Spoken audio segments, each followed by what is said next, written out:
what agency is proper. Okay, so back to Spinoza. Are we okay? Is everybody getting this? Are we? Yeah, we just had a little audio glitch at the start. Okay, no problem. Right, back to Spinoza. And what I'm going to talk about in Spinoza is this question of what I'll call causal autonomy. So what I discussed about Spinoza's theory of freedom yesterday is that he sees freedom not just as compatible with determinism, but as dependent upon determinism, because to be free is not to be indeterminate, it's to be determined in the right way. And the way he thinks that is being self-caused. And so that's the real meaning of sort of causal autonomy in Spinoza, is this causal determination from one's own essence, from one's own where one is, as unconstrained by causal interaction from the outside, or as unlimited by others. And I want to present what I take to be the sort of three. I'm going to sort of break this down into pros and cons. What I take to be sort of like the three great things about this and three problems. So on the one hand, Spinoza's theory is fundamentally a theory of empowerment. So is it this is the root of Spinoza's ethics. Spinoza thinks that everything has a drive to maximize its power, to become more free and more, which fundamentally means more capable, right? Now, there is a certain relationship between positive and negative freedom here, insofar as becoming more capable involves, to some extent, getting rid of limitations upon your freedom. But it also means developing one's capacities to what they can be. And I think that emphasis on the development of positive capacity is fantastic and crucial, and I think any kind of modern emancipatory politics worth its salt should be Spinozistic in this sense. Should not just focus upon like a kind of, so I think this is what you find in liberalism is liberalism is, I define it as a political philosophy which is based around the demand for freedom while not knowing what freedom is. And what it tends to focus upon is negative freedom, is being unconstrained by others, but it fails to see the positive side of both individual and collective capacity. So Spinoza, positive capacities, that's great. Secondly, there's a certain universality to Spinoza's account of freedom and to the normative dimension that comes out of it, the ethics he tries to derive, which is really, really ambitious and also virtuous. So the way to understand this is to contrast Spinoza with Aristotle. So in Aristotle, everything has a final cause, everything has a purpose. So God is not just the first cause of the universe, he's also the final cause, insofar as he determines, as it were, the role of everything within nature and how everything plays its role within the overall system of nature. And that means that Aristotle's ethics fundamentally derives from an end, a final cause, which is unique to the human. The human has the purpose of flourishing, eudaimonia, and that's different from the purpose of the plants and the animals, and, you know, the sun and everything else within the cosmos. But this is basically just natural law. This idea of kind of there is this predetermined theological natural law from which you can derive some kind of normative rules for how we should act. Fundamentally, it ends up being collapsed into some sort of pre-designed system of nature. In Spinoza, what you get is, I mean, Spinoza is quite explicit about this. He's completely anti-teleology. He's completely against Aristotle's conception of final causation is purely about efficient cause. But that doesn't mean he doesn't try and derive some normative conclusions from his conception of causation. And what he does instead is to instead of having a differentiation of final causes that are indexed to particular types of things, like the human or the animal or the plant or whatever, he has a single end, which every mode has internal to it. And this is this drive to maximize its own freedom.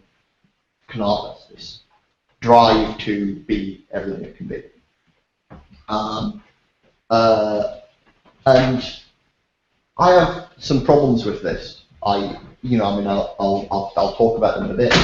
But I think that as a conceptual advance upon Aristotle is really worthwhile. You can see how it resists the fairly kind of problematic theological, not just residue, but like theological origins in Aristotle. So important is to kind of explain that a bit more. I realise for those who don't know, what this means is that Spinoza will say that there is no such thing as good and evil. There is just good and bad for a given mode. So there's not like an overarching system of what is good and bad events within the cosmos. You just have to understand everything in relation to whether or not it maximizes or increases or decreases the power of a given mode. And the increase of power is joy, right? So Spinoza's philosophy is supposed to be kind of like a joyous philosophy of maximization of your capacity. Thirdly, Spinoza, like this idea of viewing everything as good and bad from a given perspective of a mode, could, if it was misunderstood, look like straight egoism. Like, well, there's nothing good or bad outside of what's good or bad for me, and that would seem to be, quite problematic insofar if you were interested in developing an ethical system, which obviously Spinoza is, given that his major treatise is called the Ethics. But Spinoza has an incredibly sort of wonderful solution to this. And again, I don't think it quite works, but again, it's really impressive and interesting. And this is what I've got written here under mereology. What mereology means is the study of parts of wholes. And what Spinoza enables us to do is to, if we are individual modes, individual processes, individual entities, right, we can also see ourselves not only as being composed of further things, but as composing larger wholes. And he thinks that through this we can understand the subordination of our individual drive to empowerment to a larger drive to empowerment of the mode we compose. So the classic example is the city. We come together as a larger mode, which itself has its own capacities and its own drive to maximize those capacities. And although, yes, ethically speaking, you should act to maximize your own capacities, that should not conflict with the maximization. It should not decrease the capacities of a larger system in which you report. More complicated than that, but that's the basic idea. Now, what is problematic about Spinoza? Well, let's go back to power. Although Spinoza, as I say, is concerned with positive capacities, or although he is undoubtedly a rationalist, and there are plenty of people who present like a kind of a rationalist Spinoza these days, and I just think that misses the whole point of Spinoza. I mean, like, who was the one person in history to attempt to present an ethical system as a Euclidean demonstration of axioms? Like Spinoza, right? He is about as rationalist as you come. But despite his rationalism, I think he doesn't quite make the distinction, which I made yesterday, between what I call rational and actional capacities. This hard distinction between capacities to do things and then the capacities that are needed in order to deploy the capacity to do so. The ability to reason theoretically and practically. And this is to say that Spinoza doesn't say anything about those things, but I fundamentally think his account is insufficient. And that's why I think you can't. Yeah. I'm under the impression that he specifically collapsed those two rational actional capacities, like almost constitutively so. Pretty much. I mean, there's a whole collapse between thought and extension, and it makes it harder for him to. Again, like, on the other hand, he does want to separate out, and he wants, like, one of the fundamental Spinozistic principles that I think, again, is just politically necessary, is this idea that understanding is emancipatory. Like, to understand your environment is to increase your power. Knowledge is power in a very kind of literal sense. But I don't think he can necessarily completely back that up with his account of thought as a kind of attribute that everything shares in. Like, if everything understands everything else, you've lost the specificity of what it is to understand your environment and the specific powers you gain from that. So that's the first thing, is basically I don't think it has a sufficient account of rationality.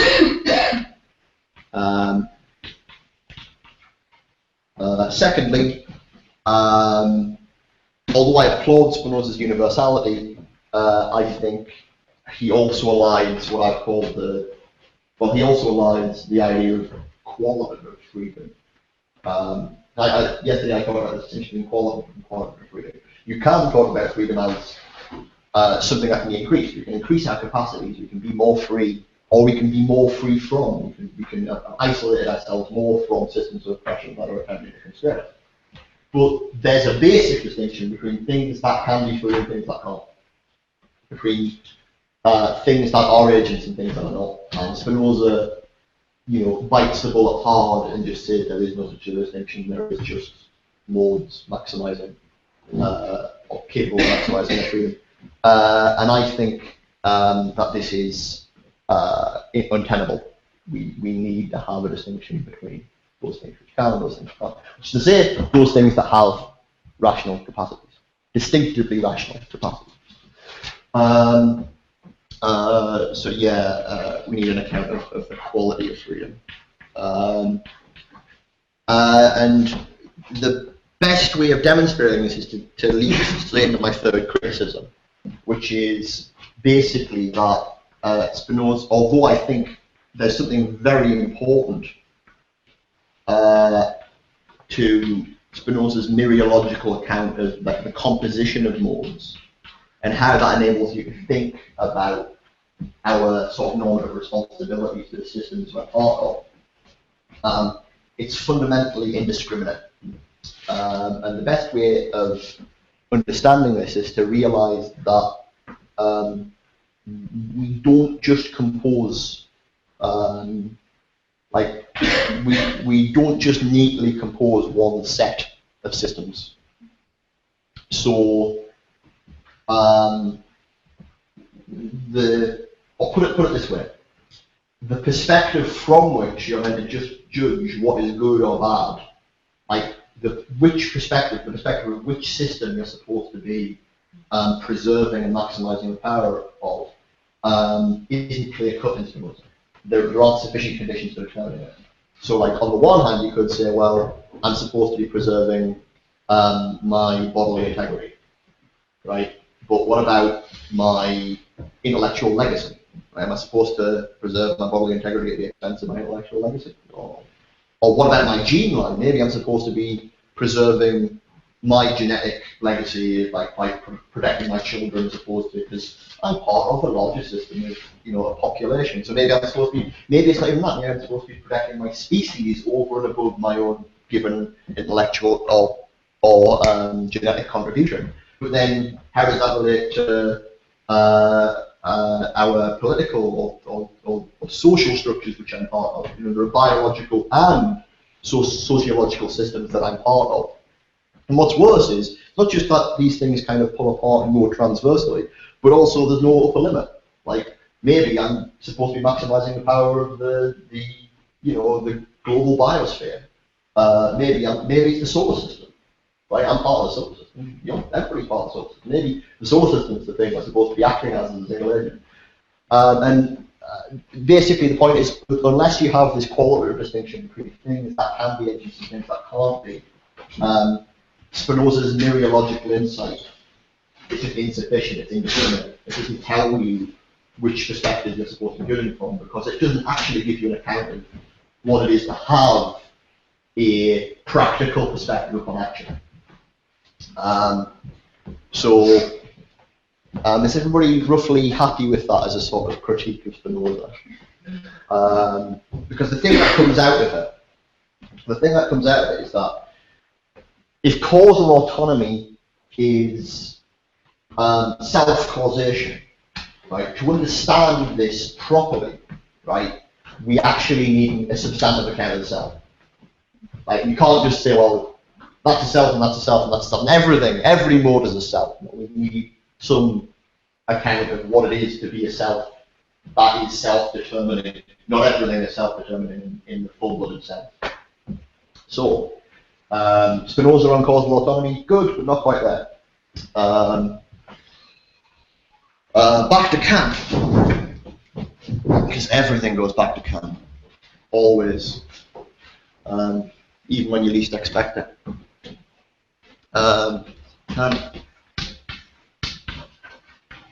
And here, instead of talking about causal autonomy, I'm going to talk about normative autonomy. May I ask you a question about Spinoza? Sorry. Yeah, go for it. How come that he can start with making no big differences between selves, between entities, yeah, with the assertion that everything has a drive to maximize its own freedom, power, capacities? Well, it's not that he doesn't make any distinction between entities. He does. Yeah. He does think that I am different from this chair. My point was not that he doesn't make a distinction between entities, but that he doesn't make a qualitative distinction between types of entities that enables you I understand. to. Okay. And how come his reasoning can he go from that lack of distinguishment towards joy as like there is a moment when he has to reduce his perspective to human beings so that there can be an ethic.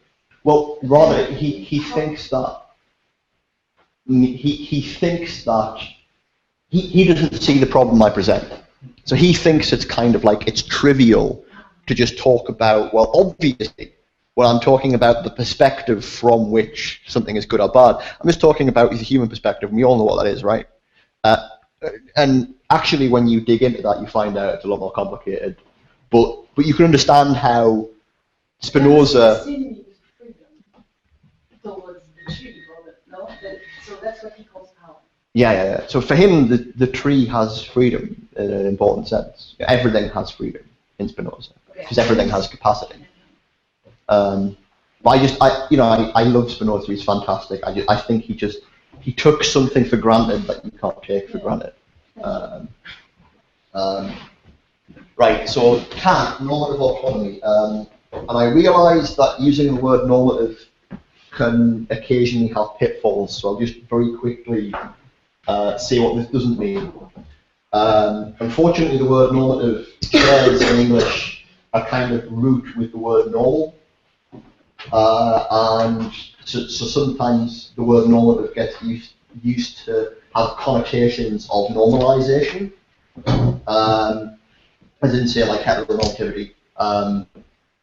And there's nothing entirely wrong with that. It's just you've got to recognise that the two things aren't necessarily associated. Normativity is just talking about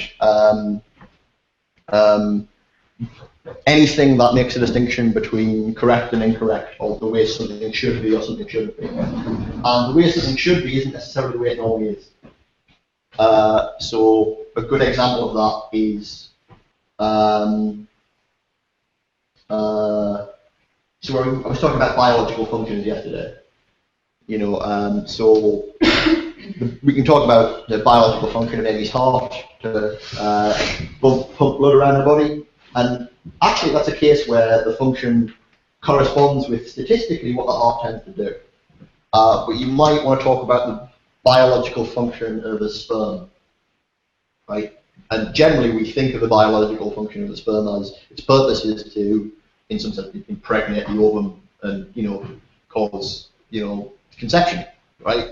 But the vast majority of sperm in human history have not done that, right? Like, it's a vanishingly small possibility that any given sperm will do so.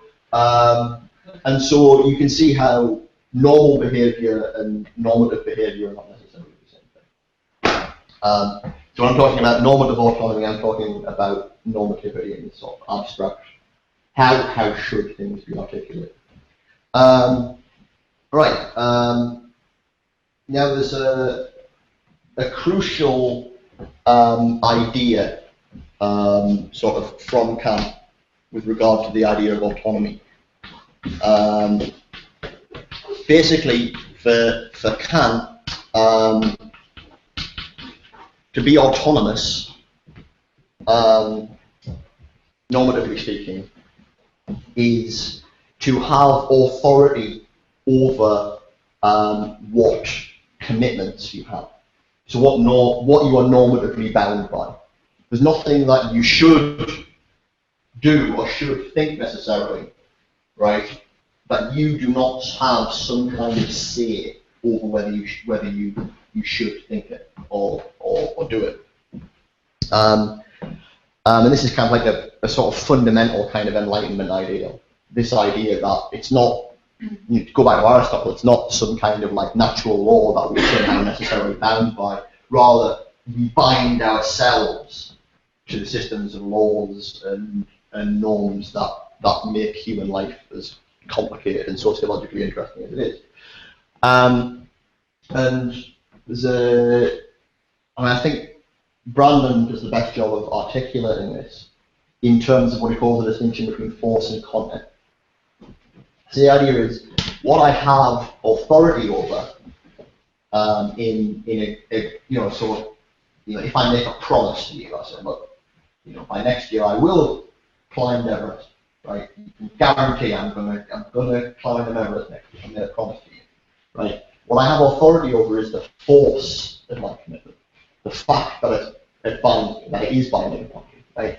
But what I don't have authority over is the content of that commitment. And the reason I can't have authority over the content of that commitment is that if I did have authority over the content of that commitment, like complete authority, I could retroactively specify it to be whatever I like. So we get next year and you go, Pete, you haven't climbed Everest. And well, as far as I'm concerned, climbing Everest just means staying at home. Like, wait a minute, that doesn't, how does that work? You end up in this, if anybody's ever read Lewis Carroll's Alice in Wonderland, or is it Alice Through the Looking Glass, where there's the Humpty Dumpty conversation, right? Humpty Dumpty, you know, he says something and he says, by that I mean this, and something completely different, by that I mean this, and you end up in this regress where if you can just define what you mean by everything you say, you can't mean anything, right? And so if you have authority, or complete authority over what you are committed to, then you can't be committed to anything. You need to have some kind of external normative constraint in order to have any normative constraint upon what you should or shouldn't do. And this holds both for theoretical and practical commitments, both for roughly beliefs and things like promises and desires and projects. And a way of thinking about this is in terms, and in fact, this is precisely why what I was saying about inference yesterday is necessary, why inference is so important. Because the best way to think about the fact that we don't have complete authority over the content of our commitments is in terms of this difference between the consequences of our commitments that we will acknowledge and those that we don't understand. So, you know, I used the example again yesterday of like the promise to climb Everest, right? It's not up to me whether or not climbing Everest involves traveling to Asia, right? I might not understand that, right?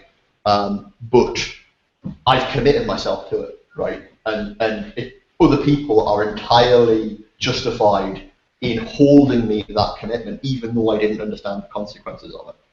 Now you might want to say that, but surely if you don't, like, surely you've got to understand some consequences of a commitment in order to bind it. Like, surely, maybe you don't have to understand all of them, right? But surely you may have to understand some. And there's something important to that idea.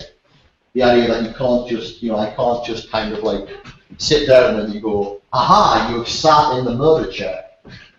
Now you're entitled to murder. You're like, what?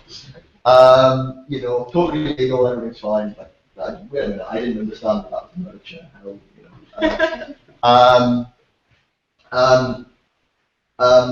The thing is that there's no hard line between what you do need to understand in order to count yourself as committing to it and what you don't. It's a fine line that we pragmatically negotiate, and it's different in different contexts. And this is just really the issue of understanding as such. So to just talk on a theoretical level, me and Matt can and do regularly have conversations about things like category theory and bits of mathematics.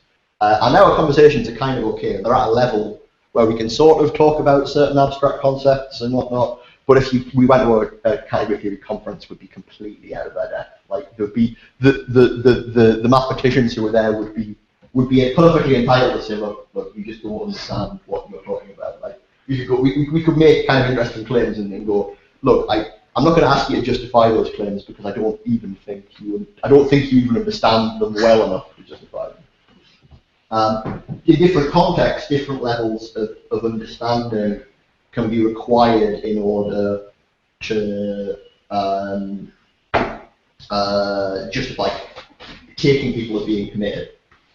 And this goes the other way as well. I mean, this is one of the interesting things about child rearing. It's that children, we take children up through various levels of responsibility for what they think and do. So when they first start using words, we don't really take them to be expressing beliefs. They're just playing with them. They're learning the activity of undertaking theoretical commitments, but they're not really there. So they get to a certain point where we'll be like, oh great, like they can say, oh I want the red one, not the blue one. And you go, okay, great, we'll hold you to that. Like, we actually think we'll treat you as wanting that one rather than that one. And then they'll say, well, mommy's a bitch. And you're like, well, no, we don't really think you think that. We're not going to hold you to that one. Because we don't think that they've sufficiently grasped what it is they're doing. And this is, it's the same at both theoretical and practical levels. What the process of socialization is supposed to do is get kids to a level where we treat them as adults, which basically just means we treat them as default responsible for what they think and do, at like a kind of default level. So that kind of gives you a certain idea of force and content, that this stuff is kind of, there's a complex interaction between our authority over our commitment and our understanding of them. And that understanding is fundamentally a kind of responsibility to keep track of consequences and to justify things. And fundamentally, that's what I was talking about yesterday when I was talking about having the capacity corresponding to your responsibility. Right? In order to be committed, you need to have some kind of understanding of one's commitments, which means one has to have some ability to track their consequences. If you have no ability to track the consequences of your commitments, you couldn't be committed to anything. Right. This gets problematized by what I'm going to call the primary bind.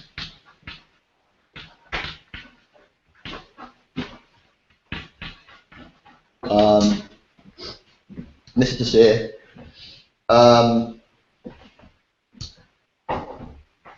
this is a question that my friend Tom O'Shea put to me many years ago, and it's a great question. The question is, so this process through which you bind yourself to commitment, through which you undertake, you exercise your authority, you say, right, I promise to do this, I believe this, or whatever, right? This process, is that process itself governed by norms? Are there themselves rules governing how you should and shouldn't do it, right? Okay, if so, how do you get bound to those norms? How do you undertake the commitments that are a condition of undertaking commitments? Particularly, like how can you get into the game in the first place? So if take the example of children, if they can't understand the commitments themselves yet, how are they supposed to be counted as understanding the very game that they're playing or learning in getting into it? My answer to this is that there's a limit case of this relationship between force and content. So there has to be some conditions in which you can be held to be responsible for things that you have no understanding of, that you don't need to have any understanding of. You don't have any control over their content, and that limit case is just whatever norms govern the process itself. So if rationality is itself a normative thing, like in the sense of, like, for instance, you shouldn't have inconsistent beliefs, you shouldn't have incompatible commitment, right? So a very strong normative claim, right? That's not something you get to opt out of, right? That's just a constitutive part of the very process of undertaking commitments. It's a feature of it, and by undertaking any commitments whatsoever, that comes along as part of it. That's a consequence of any commitment you undertake, is that if it turns out to be incompatible with other ones, you're gonna have to pick. You're gonna have to choose. You have to get rid of one. Now, this kind of gives us this sort of interesting question of the genesis of that authority, the genesis of the authority to be counted as committed to something theoretically or practically. And that's basically just to talk about what it is to be a subject. Now, basically this is what I take to be Kant's sort of really, I mean, Kant has so many great insights. But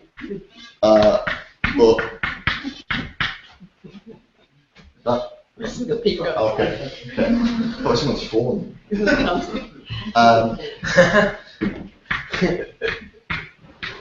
Right, which is basically that all the subject is for Kant, is a locus of responsibility. All it is to be a subject is to be able to be responsible for theoretical and practical commitments, for your beliefs and your projects and designs, right?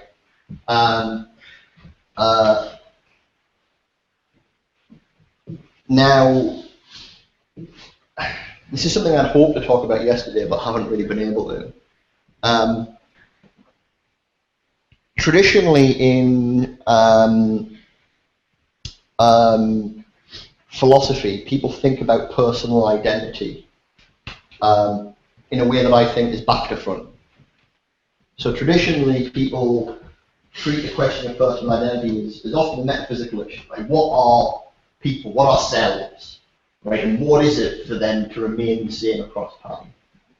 Right? So what is it for, you know, me to be the same person as I was when I was a small child? What is it for there to be some kind of continuity between that and me now?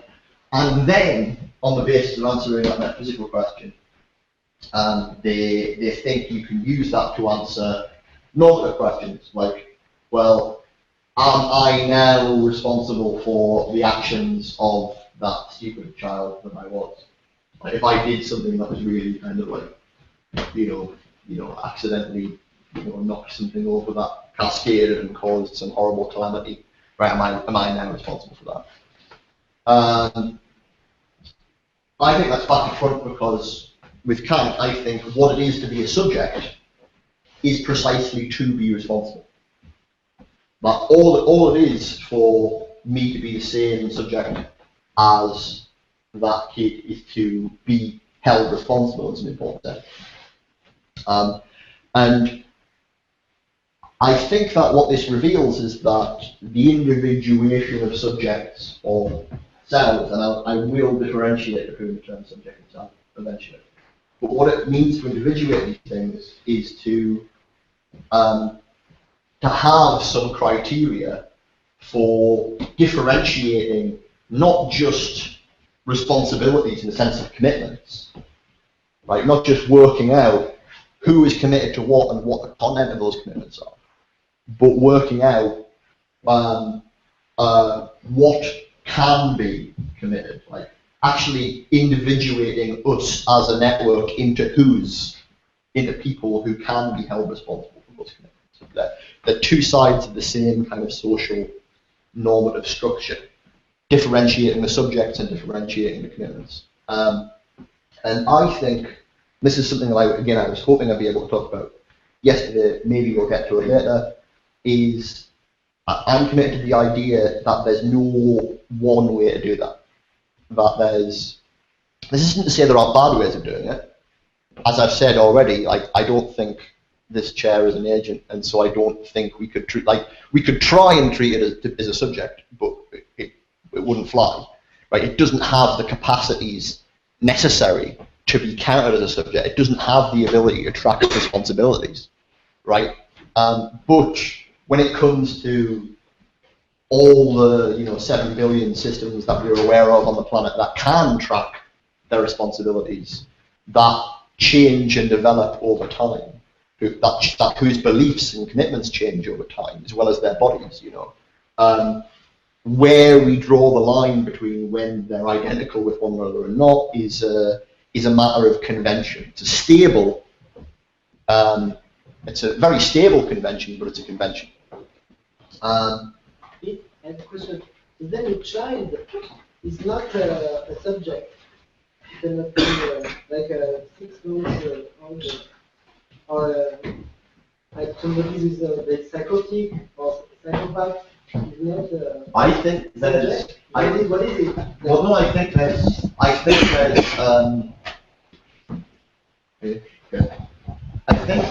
this is perfectly good examples. I think these are what we have is like privative forms of subjectivity. So if you think that basically what I'm saying is something like the property of me counting as Pete, or the property of this body counting as Pete is a Counting as Pete? Yeah, counting as Pete. You can count this body as Pete, and that means you can count everything that comes out of my mouth as being the thing that commits that person, Pete, to this, that, or the other.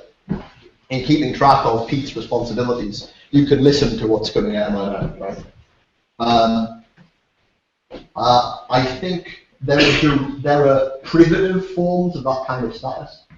So children are a very good example here, which is that we take them through various kind of rudimentary forms of subjectivity, which is to say we give them what I call sandbox forms of responsibility. Sandbox, like we let them play in the sandbox. They get certain sandbox forms of authority and responsibility where they can be held as authoritative or responsible in certain limited ways. And through taking them through these series of sandboxes, we socialise them to the point at which, we're happy to say that. I'm still in the sandbox, man. Well, the sandboxes don't stop there, that's the thing. Because, like I was saying with me and Matt are in the mathematical sandbox at the moment.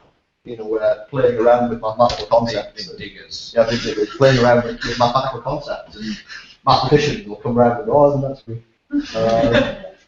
But I mean, as I say, in our society as it is, we have like a default status, like a basically legal adulthood, where basically it's got like ceteris paribus, all else being equal, you are basically responsible for what you think or do. right? And there are certain qualifications to that. But the very fact we have such a default status is part of what I take to be the contingent set of conventions we've got. And you can see how this relates to questions of mental health as well, because you can have psychotic episodes in which your capacities are diminished in ways that prevent you from, basically, if you say that in order to be held responsible, you have to be capable in a certain sense. If you're not capable in that sense, we can't hold you responsible. Yeah. And what this means is, for people in certain kinds of psychotic episodes, we downgrade them. We downgrade them from legal adulthood to something which is kind of intermediary. But it's temporary. It's usually like, look, we're just going to put you in a, okay, so I have a psychotic episode. We end up kind of counting me as almost like Pete and Sweetwood. Like, this body, it still counts as Pete, right? But we're not necessarily going to take everything that comes out of his mouth as being something that this status Pete is responsible for. I think it's a bit delicate to always reply, we do that to them. So because the question, because in a way you transform an effect into a cause, like the legal system is something that actually derives from a certain normativity. Oh yeah, no, it is. So it's not that the legal system is going to now explain how no. subjects are subjects or not. Like, I think Jean-Baptiste,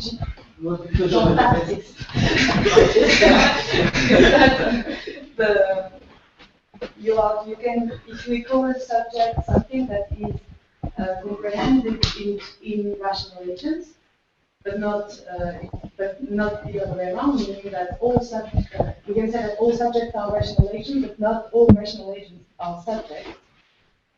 Because they are not subjects in, I am not a subject in a specialist class between philosophers. A child is not a subject in an adult conversation. It's not that we will make them a subject, it's just that they are not, according to what they are in, they are not subjects. And it's not a matter that I want them to be or not. It's just that the child cannot be a subject of a certain situation. We can talk later, but I so strongly disagree with that. I think that reducing the decision lower to how you understand the world and not taking into account prosody and other non-verbal cues in the situation, this is very dangerous. When you talk in a dozen different language about something scary, they feel children that they have a relationship to the context of what is being discussed, even though they are non-subject in the situation. I think they are still somehow subject. So it's very interesting to understand, excuse me, I think it's very interesting to understand that in which they are not subject. I agree with you. They are subject in the sense that their sense from, or whatever, we're not going to speak about children here, but we could, later exist. But I think it's a matter of specifying the context. Just to put define the kind of midpoint between you. I mean, when I talk about the kind of capacities, I don't necessarily just mean using words. Sure. Talking about but that's just the most obvious example. But obviously, the whole process of communication involves a whole load of other information.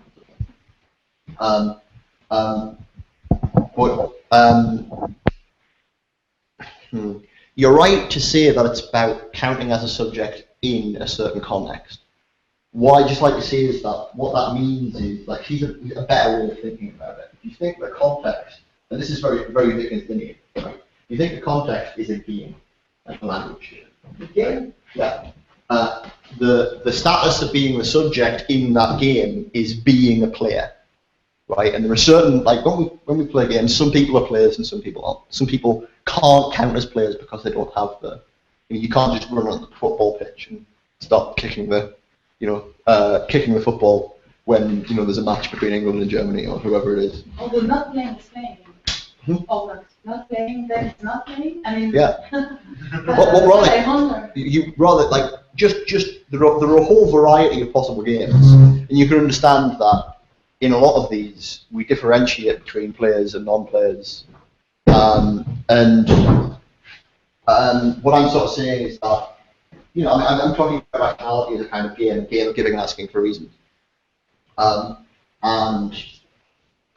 what you might want to think is a kind of meta social game we've created, in which, like, the default game, which is actually in a certain sense the game of playing games, right, has this kind of status of legal adulthood. Once you're there, you can commit yourself and get into other things. You can get into any of the games you want, and you can be a subject within that particular context, and that particular context, and that particular context.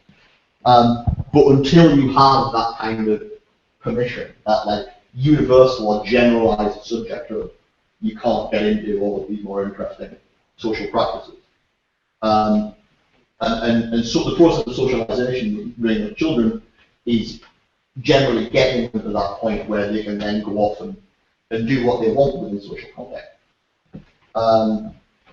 Because being the player in the game is just having your moves counted as legitimate moves. Having your actions is actually counted towards what's going on within the practice. Anyway, I won't take that analogy too much further, but I think it's a useful one. Right, so what I think comes out of this, as I've been talking about it, is just as Spinoza's kind of account of causal autonomy requires a conception of self, for whom the self-causation makes sense.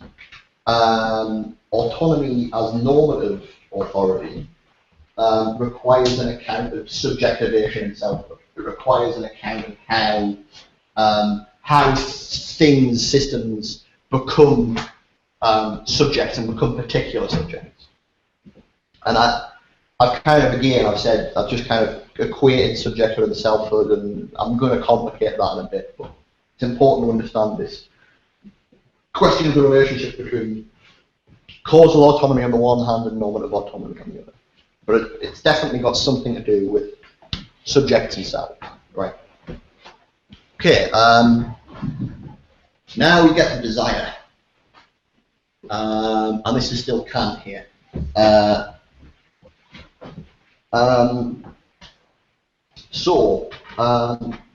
First of all, what I'd like to do is to distinguish between what you might want to call volition and impulse.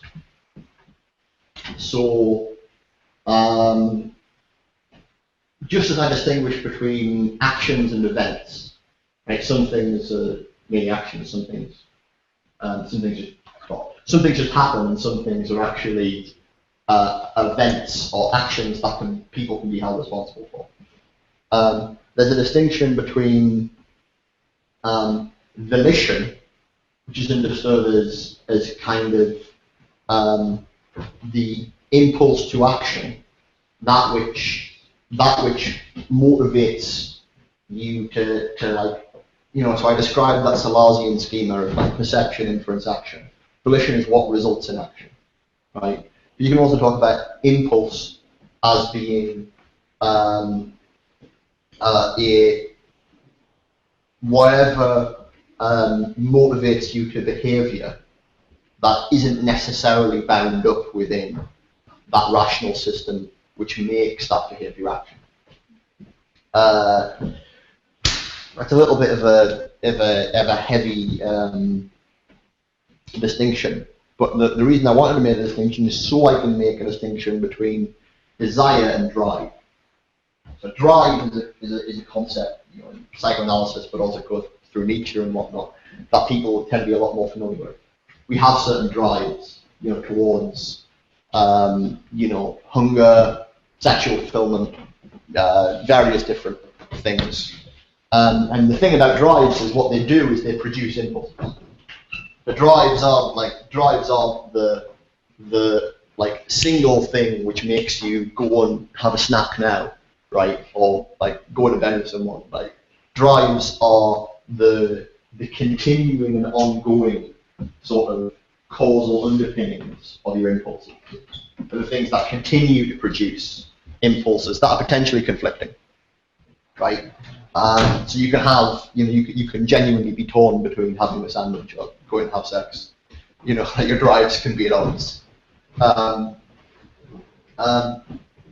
Now, often the word desire just gets used sort of interchangeably with drives and impulses. The reason I wanted to kind of make a distinction between desire and drives is because of basically Kant's account of desire. So, you know, I was talking about, so I'll redraw the, what I've called the sort of Scalasian schema briefly. So you've got like perception, inference, action, and holding. Right? Okay.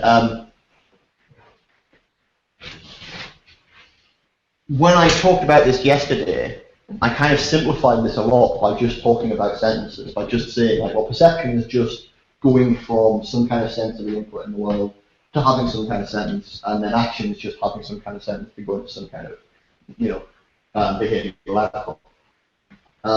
But it turns out that there are fundamentally two different ways of handling those sentences, and that's quite important. So it turns out that rather than just being this nice little arrow here, what we actually have is the sentences that count as your theoretical commitments and the sentences that count as your practical commitments. So actually, there's sort of like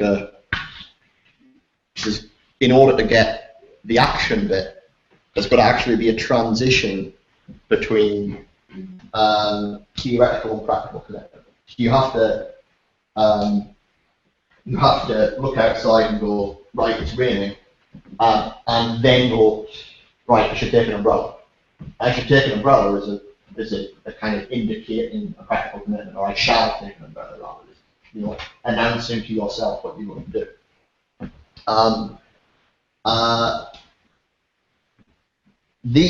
What fundamentally distinguishes theoretical and practical commitments is essentially they're tied together, because you can't have practical commitments without theoretical ones, because understanding the consequence of a theoretical commitment is how you grasp its content, right? A theoretical commitment is a taking true. You take it to be true that Peter's climbed Everest, right? And in grasping that properly, in grasping the content of that commitment, you grasp that, well, Pete must have visited Asia at some point, right? And it's that same grasp that enables you to commit to a making truth, right? So when I say, look, I promise next year I am going to go and climb Everest, right? My grasp of that comes from my grasp of what it would be for it to be true that I had done so, right? And so Kant calls the faculty of desire the faculty for producing the objects corresponding to a representation. So I've got a representation of an ice cream cone, like desire is what enables me to produce an ice cream cone. That sounds a bit weird because it sounds like I can just like desire enables me to magic an ice cream cone out of thin air. But that's not how it works. It's just it enables you to represent goals, right? And then work out how you are going to achieve those goals.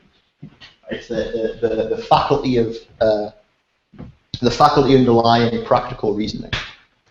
But fundamentally, the ability to represent those goals and to work out how you can make them true is parasitic upon your understanding of what it would be if those things had come to case. It's parasitic upon theoretical understanding.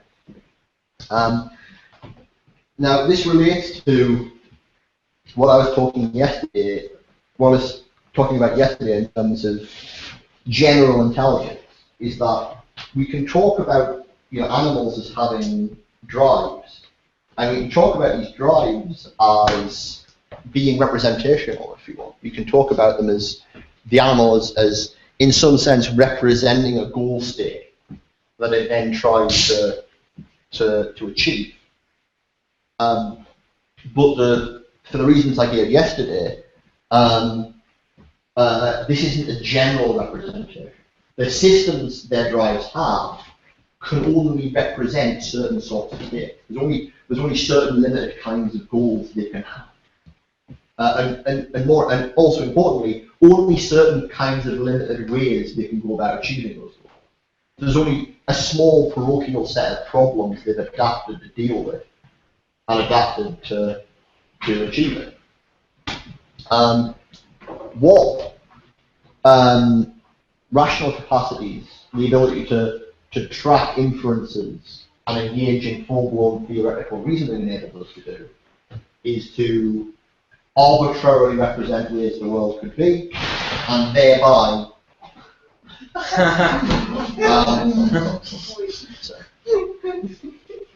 okay,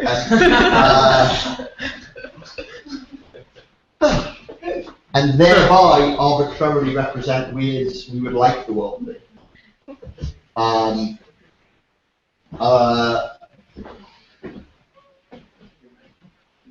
We can have a whole range and variety of goals that animals can't have.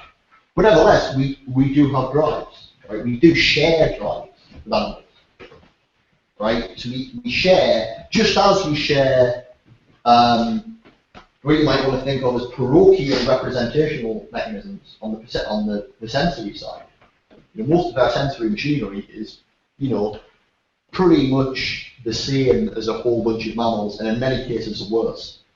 And you can say the same about a lot of our, I think you want to say we've developed some more interesting drives, but for the most part, it's still fairly kind of mammalian grade ape stuff. So we have these drives for generating impulses that cause us to behave in certain ways in the world. Right, and this is just what I talked about, or this is related to what I talked about under the heading of coping. Most of what we do is still fairly much animal cognition. We find ourselves confronted with a fairly limited problem in our environment, and we have a decent cognitive heuristic to deal with it. Can you give me an example of this simple thing we do like animals? Simple things? Yes. It might be a stupid question, but I want to understand really deeply what you say. Often just eating. Like, so, okay. Often, like, so let's or like another one, like, think of just kind of like moving through spaces. Sure. Okay, so moving through space or eating. Do you only do that? Are you capable of only eating? No, I do a whole lot more. So you do other things at the same time? Yeah, I'm not saying I'm just. I do mainly just things that animals do. I do a hell of a lot more. So then, how do I share with an animal? Just eating, because I never think I just eat. No. There are more things, but you only asked for one example. I mean, if you want me to start talking about like precisely, oh god, the animals have heard.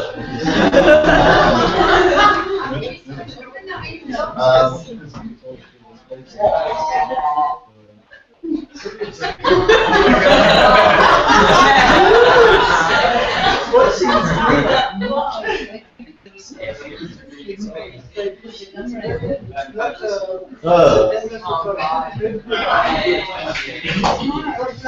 Can I do it time-wise? Probably speed up. So I will ask the dragonfly Okay.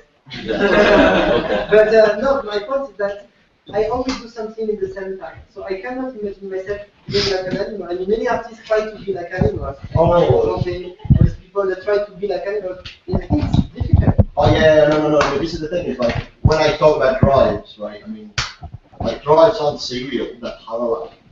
Like, we've got lots of different impulses going on at once. And importantly, we have lots of different capacities that those impulses activate. So it's not just that we can do one thing at a time. We have a whole bunch of different cognitive subsystems that are constantly doing things. The interesting question is the question of unification. How this kind of multiplicity of drives collapses into unitary action. How do you like collapse?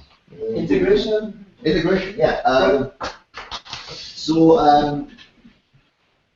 Sorry, I should say one more thing before I talk about integration, just very quickly, which is that, okay, so this way of thinking about desires as opposed to drives. So just like I said that you should think about volition as distinct from impulse. So you should think about like action which occurs on the basis of a reason as distinct from just kind of things that come out of drives. So if I, you know, the action where I go right and pick up the umbrella because I've seen that it's raining outside. The important thing is that desires aren't just inferences from theoretical or practical commitment. It's like the theoretical commitment is it's raining outside, the practical commitment is I should get an umbrella. The desire seems to play the role of something like, well, if it's raining, then you should get an umbrella. It seems to be playing the role of something like an inference from a theoretical or practical commitment. So it crosses this boundary between theory and practice.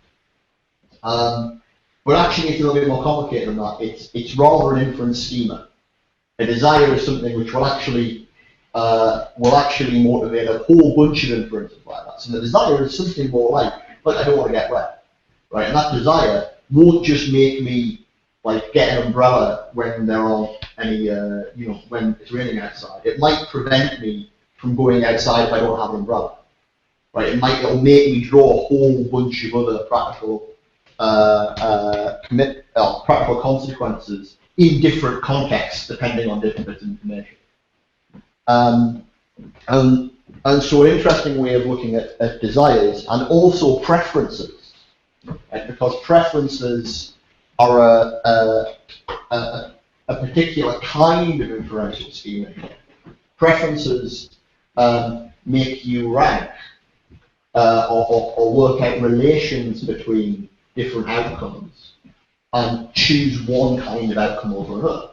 There are general schema for reasoning about things, but like in general, if I get the option, I prefer strawberry over chocolate, right? And so in all of these different consequences, you know, circumstances where I get something which is something like a choice between strawberry and chocolate, I'll pick strawberry and chocolate, right? These kinds of inferential schema are basically ways of extrapolating and developing what's implicit within drives.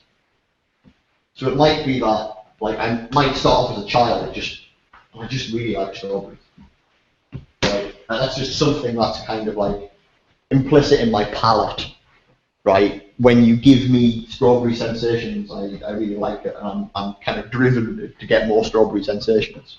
Whereas I become an adult, I actually kind of end up understanding that, and I can integrate that understanding with my practical commitments in such a way that I can effectively reason whenever I get the option.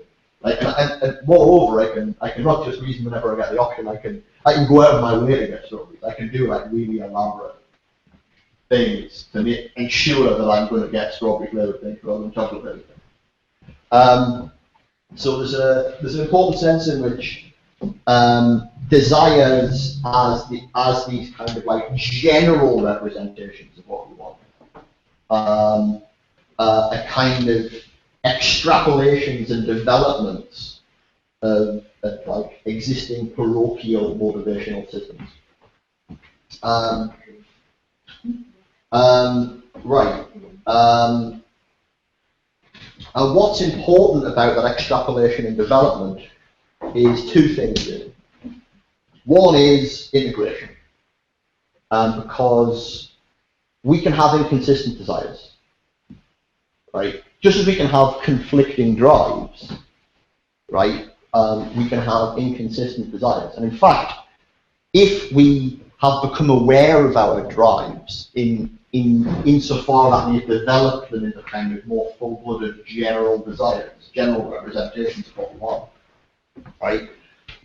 Then we can become aware of these conflicts as inconsistencies, right?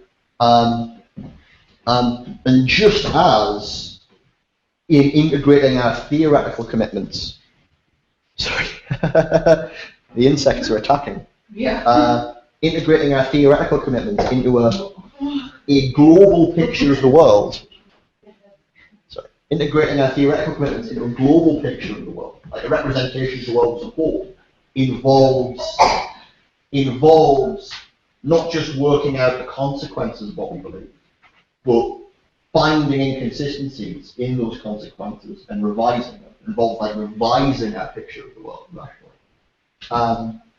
The integration of desire, like doing all of your particular projects efficiently and being sort of like consistent in action with your preferences, right? Involves working out their consequences, working out that, if I'm going to climb Everest, I'm going to have to go in the fall.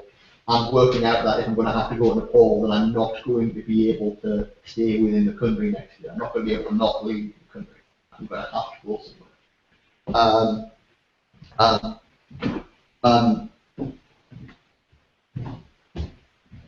The same process of integrating in the ideal, a complete picture of the way the world is deployed in the ideal, creating a complete picture of the way the world should be, according to what you want.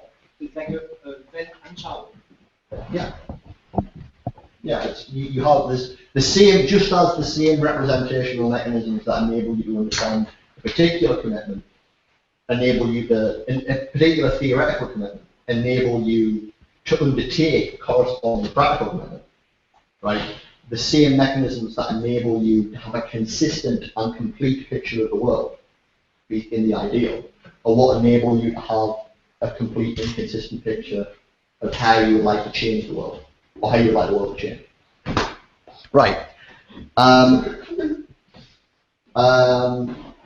So that point about integration will turn out to be even more important, but I just want to make one final point about desire before moving on.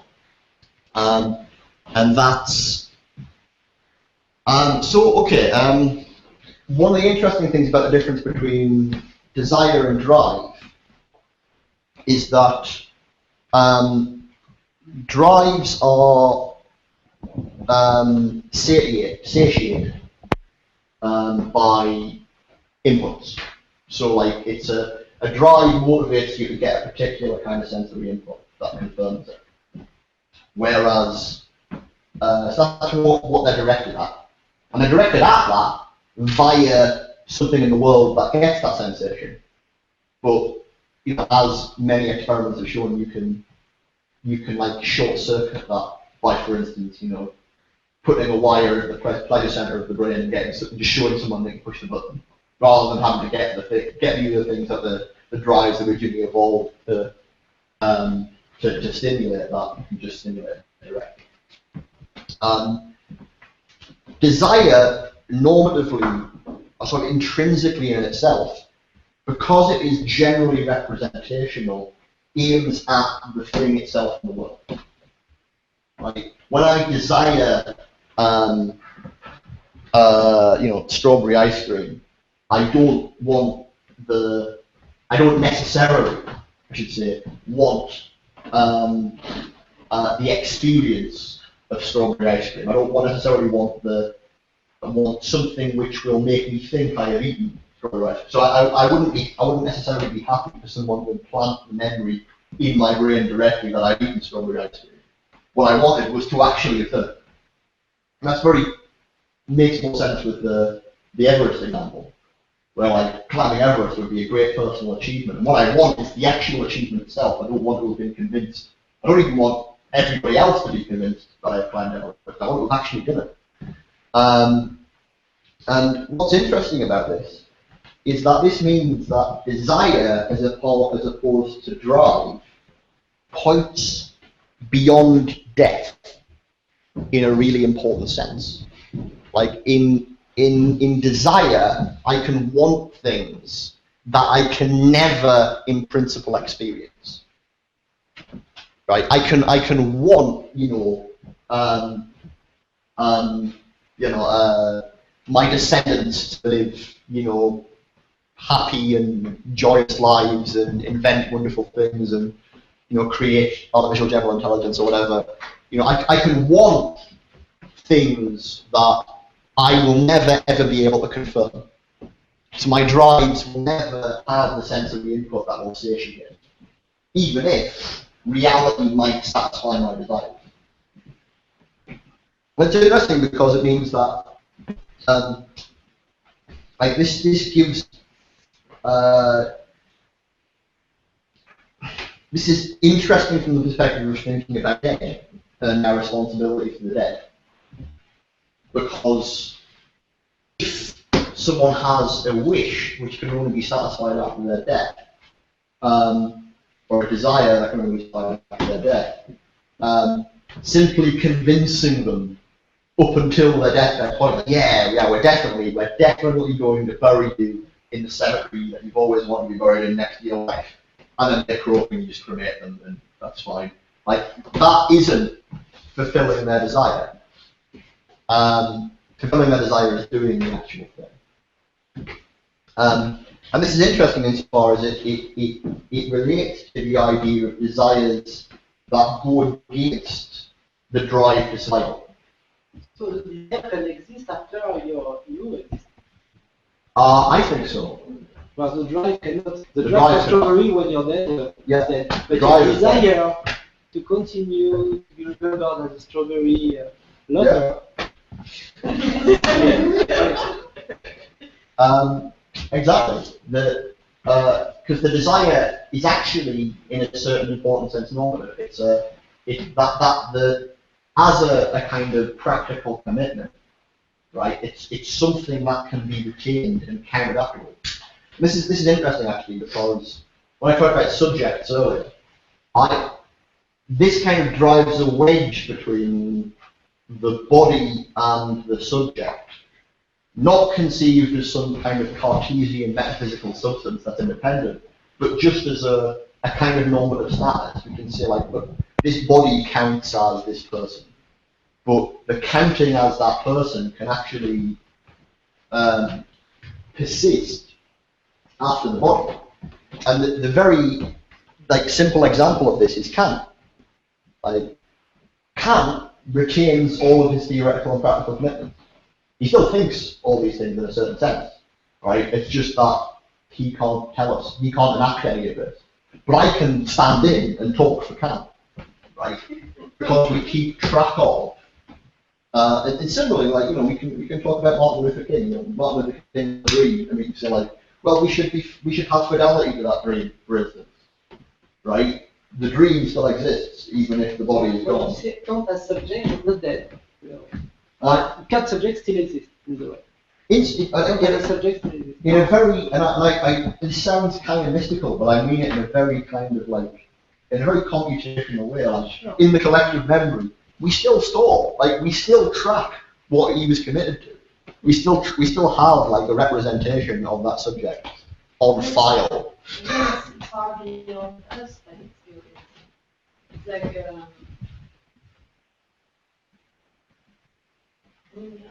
is.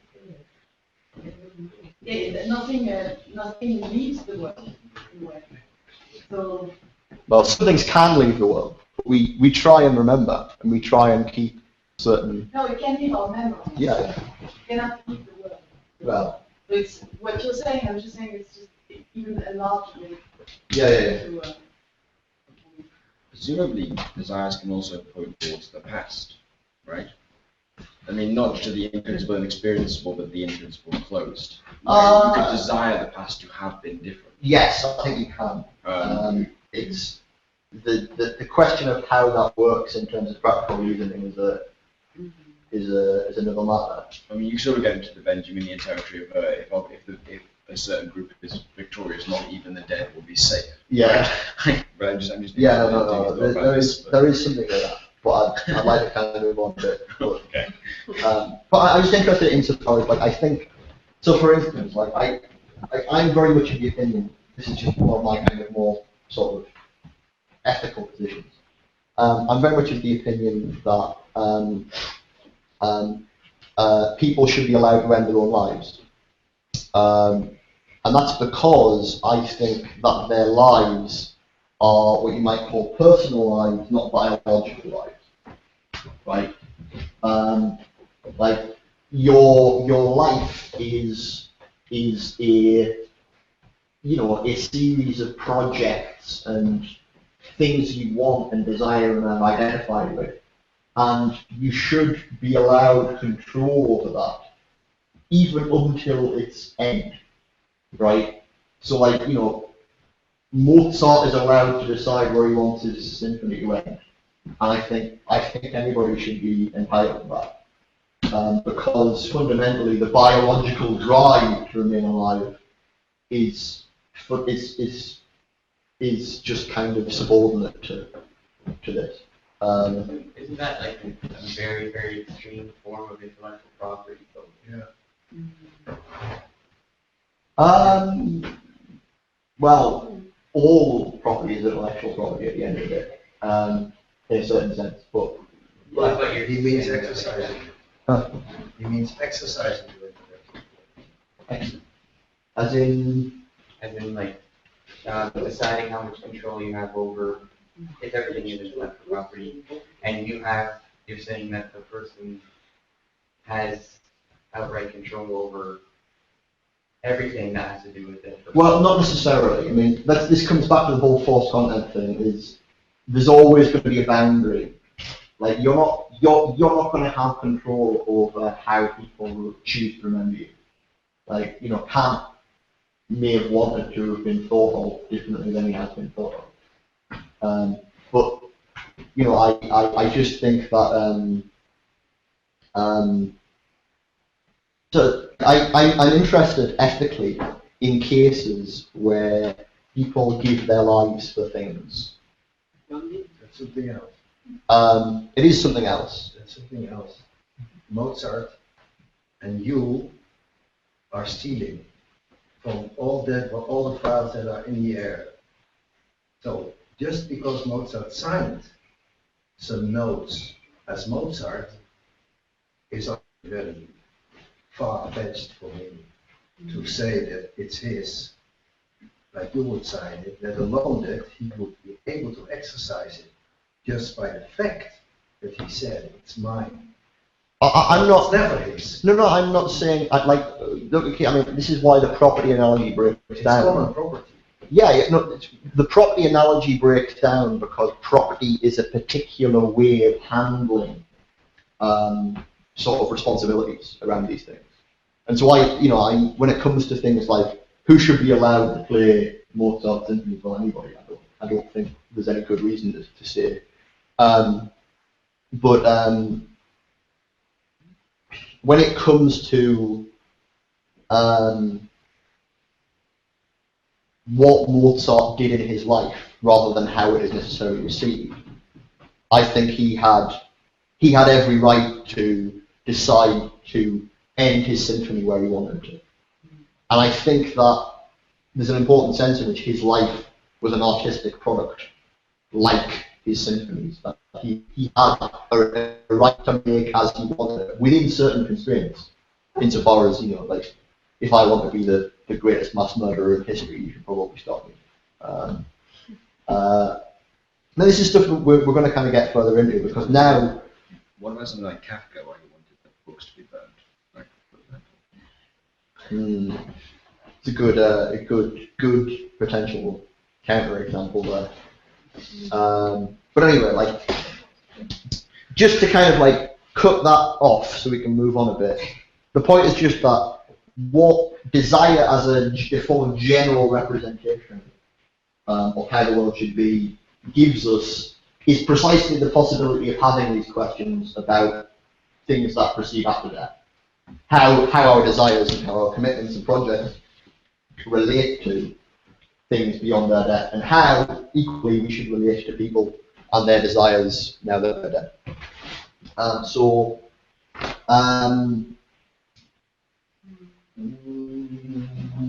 We're kind of teetering on the, seeing how much time I've got, okay. We're teetering on the precipice of selfhood.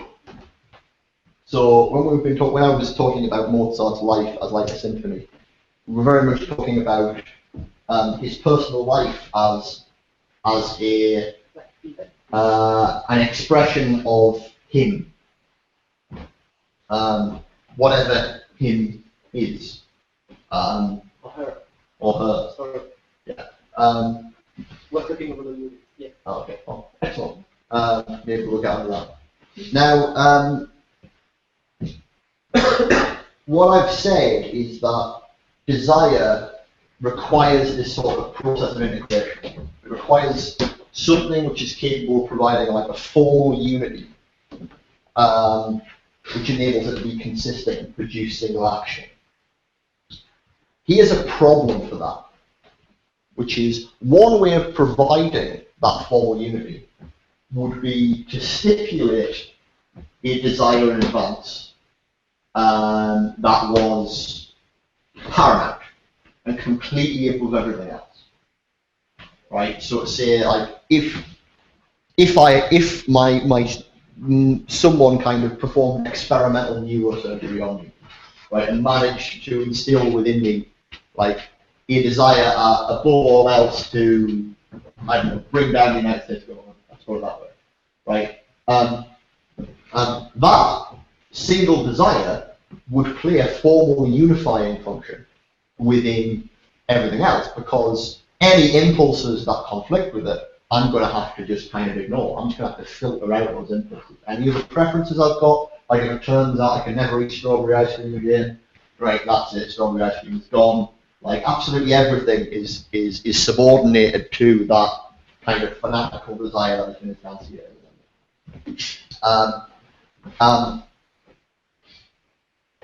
I'd like to say that there's an important sense in which, if that was done to me, I would no longer be autonomous. Because I would no longer have authority over what I chose to commit to in any important sense. I'd be quite literally an automaton. This is important for thinking about artificial general intelligence, because often when people think about creating AIs, they think about, well, what desires should we implant in them from the start? And when they think about implanting desires, they think about things that precisely cannot be revived, things that cannot be changed, that cannot be changed by the system itself. In fact, the very problem of these being changed by the system itself is something that scares people quite a lot, because they think that, and this is where,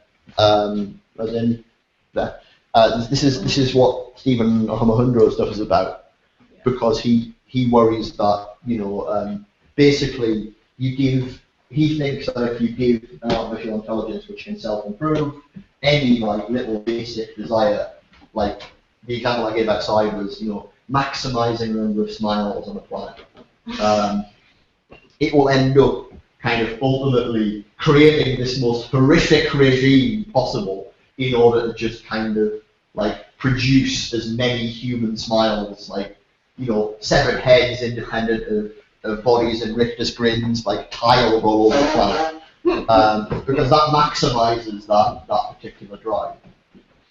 In this case, you collapse drive and desire, right? Yeah, because You cannot die.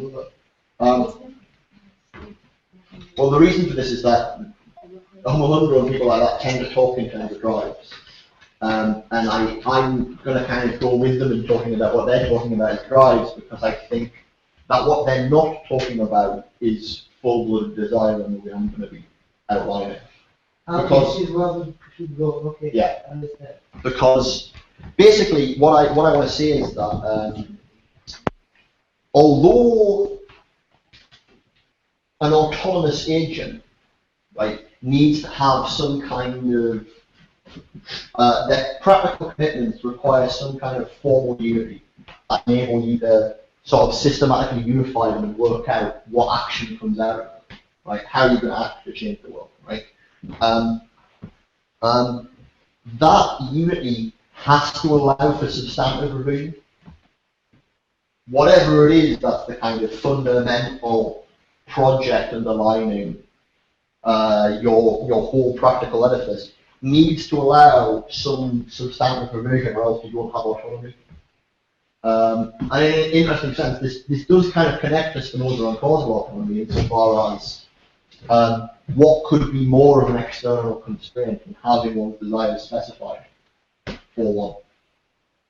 Like having them fixed, being generated in such a way that you only have one purpose in life, which is to say, to be made as an automaton. Now, I think this is where Heidegger becomes relevant to artificial intelligence, because Heidegger says that our practical projects are unified by Dasein or ourselves as that for the sake of which. Like, the ultimate end of all of our actions is ourselves. And that sounds egoistic. It sounds like, oh, well, basically just doing what you're just going to do what you want. And it's not, because it's actually far more Greek. It's far more kind of virtue ethical. It's you act in accordance with, at the end of the day, your self-image, who you want to be. Right? You aim to become who you are. So what unifies all of your various projects at the end of the day is not some fundamental impulse, some fundamental drive, but a self-conception. And importantly, for Heidegger, this is a self-conception that can be revived. And so this is where we start seeing a relationship between the subject and the self, insofar as you can imagine automatons who we could in a certain sense say are subjects because they have commitment, right? But they wouldn't necessarily have selves, in the sense of they wouldn't have a self-image directing their actions in terms of which you relate to them and understand them as things which have commitment. Right. Sorry, they would or they wouldn't have? Self-image. They wouldn't. They don't need. Well, basically, I'm sort of saying you don't need to be able to be a subject in the minimal sense of being something that can be taken to be responsible as playing these certain kinds of games of giving and asking for reasons, right? I don't think you need to be autonomous. I think autonomy is something which is actually, like, full-blooded autonomy requires selfhood. It requires having a self-image. And importantly, the self-image isn't a representation of how you are, right? It's a representation of how you want to be. And this is where, like, as I said, Heidegger and Nietzsche take this wonderful quote from Pindar, which is, become who you are. Like, who you are is something to become, not something that is already achieved. I think this, the production of self-image can be programmed. Oh, I think it can be. Sure. It's just that, and in fact, I mean, like, look, this is what we do with children. Like, the process of bringing up children is we do program their self-images, right? It's just that we do it in such a way, and the way they are configured is such that you can't guarantee that anything you give them is going to stick permanently. You can do your best to kind of give them certain fundamental principles, but there's nothing that prevents the process of revision from going way beyond what you expect it's going to be. But I can't see any principal limitation of programming such giving some kind of randomness. I'm not a professional in that, but it does sound like something possible. It's not. So you can't imagine an artificial intelligence system that can have this capacity. Yeah. Like a child, you never know what it can. Yeah, no, absolutely. That's what I'm arguing for. I'm arguing like actually proper artificial general intelligence. We have to relate to it far more like we relate to children than we relate to automatons. Just you said that it cannot have. Oh no, the example I was talking about was an automaton. So I was saying, like, and basically what I'm saying is you could make automatons, which are things that have a lot of the capacities of general intelligence, which nevertheless wouldn't have self-images. They wouldn't have any view of how they should be that would potentially clash with any given way in which they are currently committed to action, and thus force them to revise how they're going to act. right? You could create automatons who would be very intelligent, but basically entirely committed to fairly kind of trite goals that have been specified for them in advance. What I'm just trying to argue for is that this isn't how we should think about artificial intelligence. We should think about the project of artificial general intelligence as being about building not just automatons, but building full-blooded autonomous systems that are like us, that are like our children. Can I ask you a question? You said that you can program children. Yeah. Okay. So in my experience, it's called instructionism, right? That was this theory in the 60s where you have like this learning machine and you can program children. And actually, Simon Papert and Marvin Minsky, people that were at the origin of AI, were against the idea that you can program children. Like, you know, that actually it was like constructionism. It's an alternative theory to programming children. So I just mentioned this. So basically, programming children is what? Is to lay out a picture of the world that you as an adult, you give them, they abide by it, and then when they are initiated to the real world, they can create their own image. But this is not what you want to do. You want actually to have constructionist children, robots, that can make their own image of the world, right? So I see a bit of the humility. Well, I just meant programming in a much more kind of like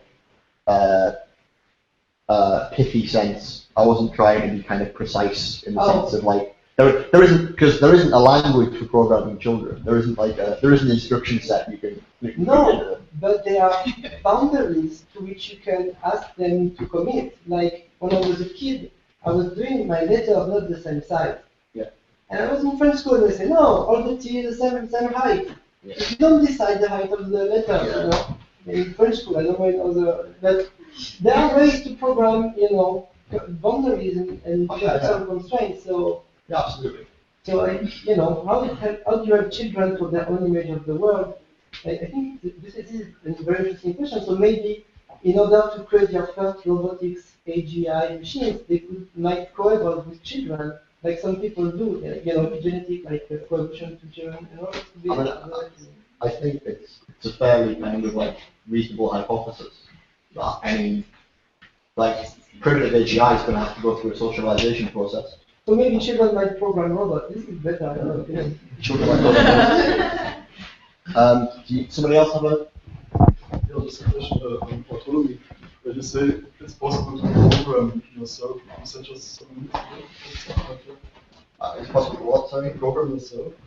Was the question you said yes? Some desires or something like that? I'm not sure which question. I'm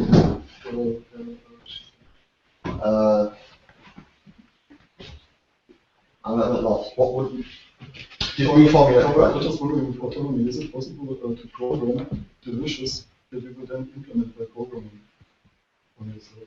I think so. I mean, this is so like I want to get into some social stuff here, but there's an interesting way of thinking about this, and I want to discuss maybe, which is that there's an additional parallel between the theoretical and the practical cases. So it turns out logically, right, that if you want to understand a process of reasoning that is capable of revising its premises, you can't understand inference, the process it's going through, as being about truth preservation. So traditionally, this is how inference gets understood. Like a good inference is one that takes you from true premises to true conclusions in every case, right? But if this is how you understand inference, you end up not being able to articulate how you go about the process of revising the premises you start with. Essentially because you stipulate that whatever premises you start with are always going to be true, right? If you've got to preserve their truth, you can never find out they're false. At least not in the full dynamic sense that's required for proper revision of premises. Now what's interesting is if you project this into the practical case, it suggests that you shouldn't look at practical inference as being what preserves desires. You shouldn't see, just like you shouldn't see the sort of truth of theoretical commitments as being preserved by the process of working through their consequences. The process of working through the consequences and enacting your practical commitments, your desires and your projects and all of that shouldn't be seen as straightforward and preserving. It requires that you be able to give up any of the things you start with. And you can't predict which ones you're going to have to give up in advance. You need to do trade-offs. You cannot just, win everything. So basically, this is why I think, like, I've said how, well, it makes sense that you could make automatons and you could also make autonomous agents, right? I think there's an important sense in which you should make autonomous agents because doing so is to actually fulfill the full structure of rational capacities. It's not to impose an artificial limit upon their rational capacities, but to do it properly, to enable revision in the practical case, just like you enable it in the theoretical case. And this is why I think that approaches that. But anyway, I'm gonna leave it at that, just to say that.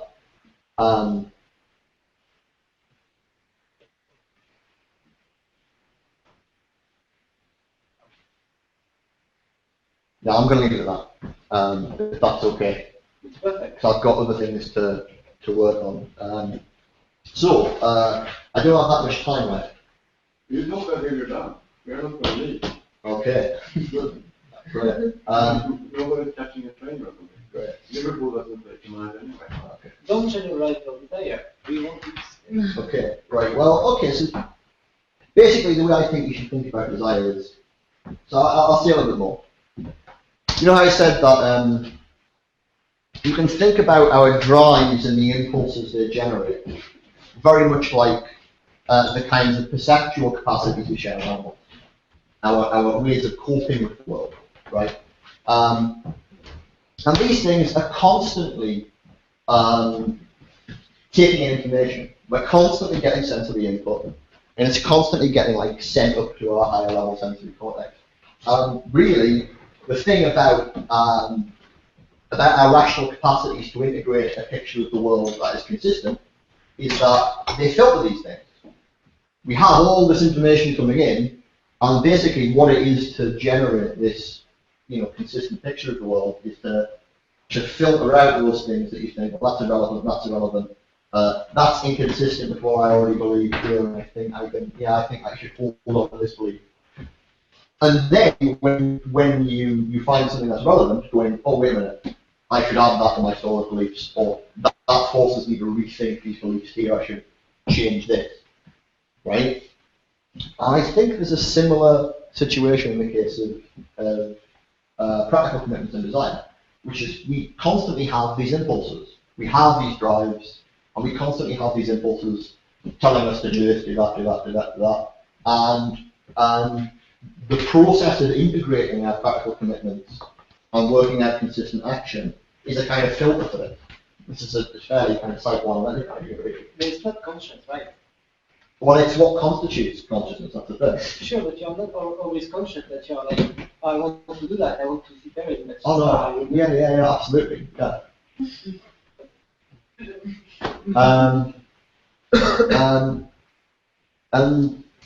And that's the thing is that, like, in order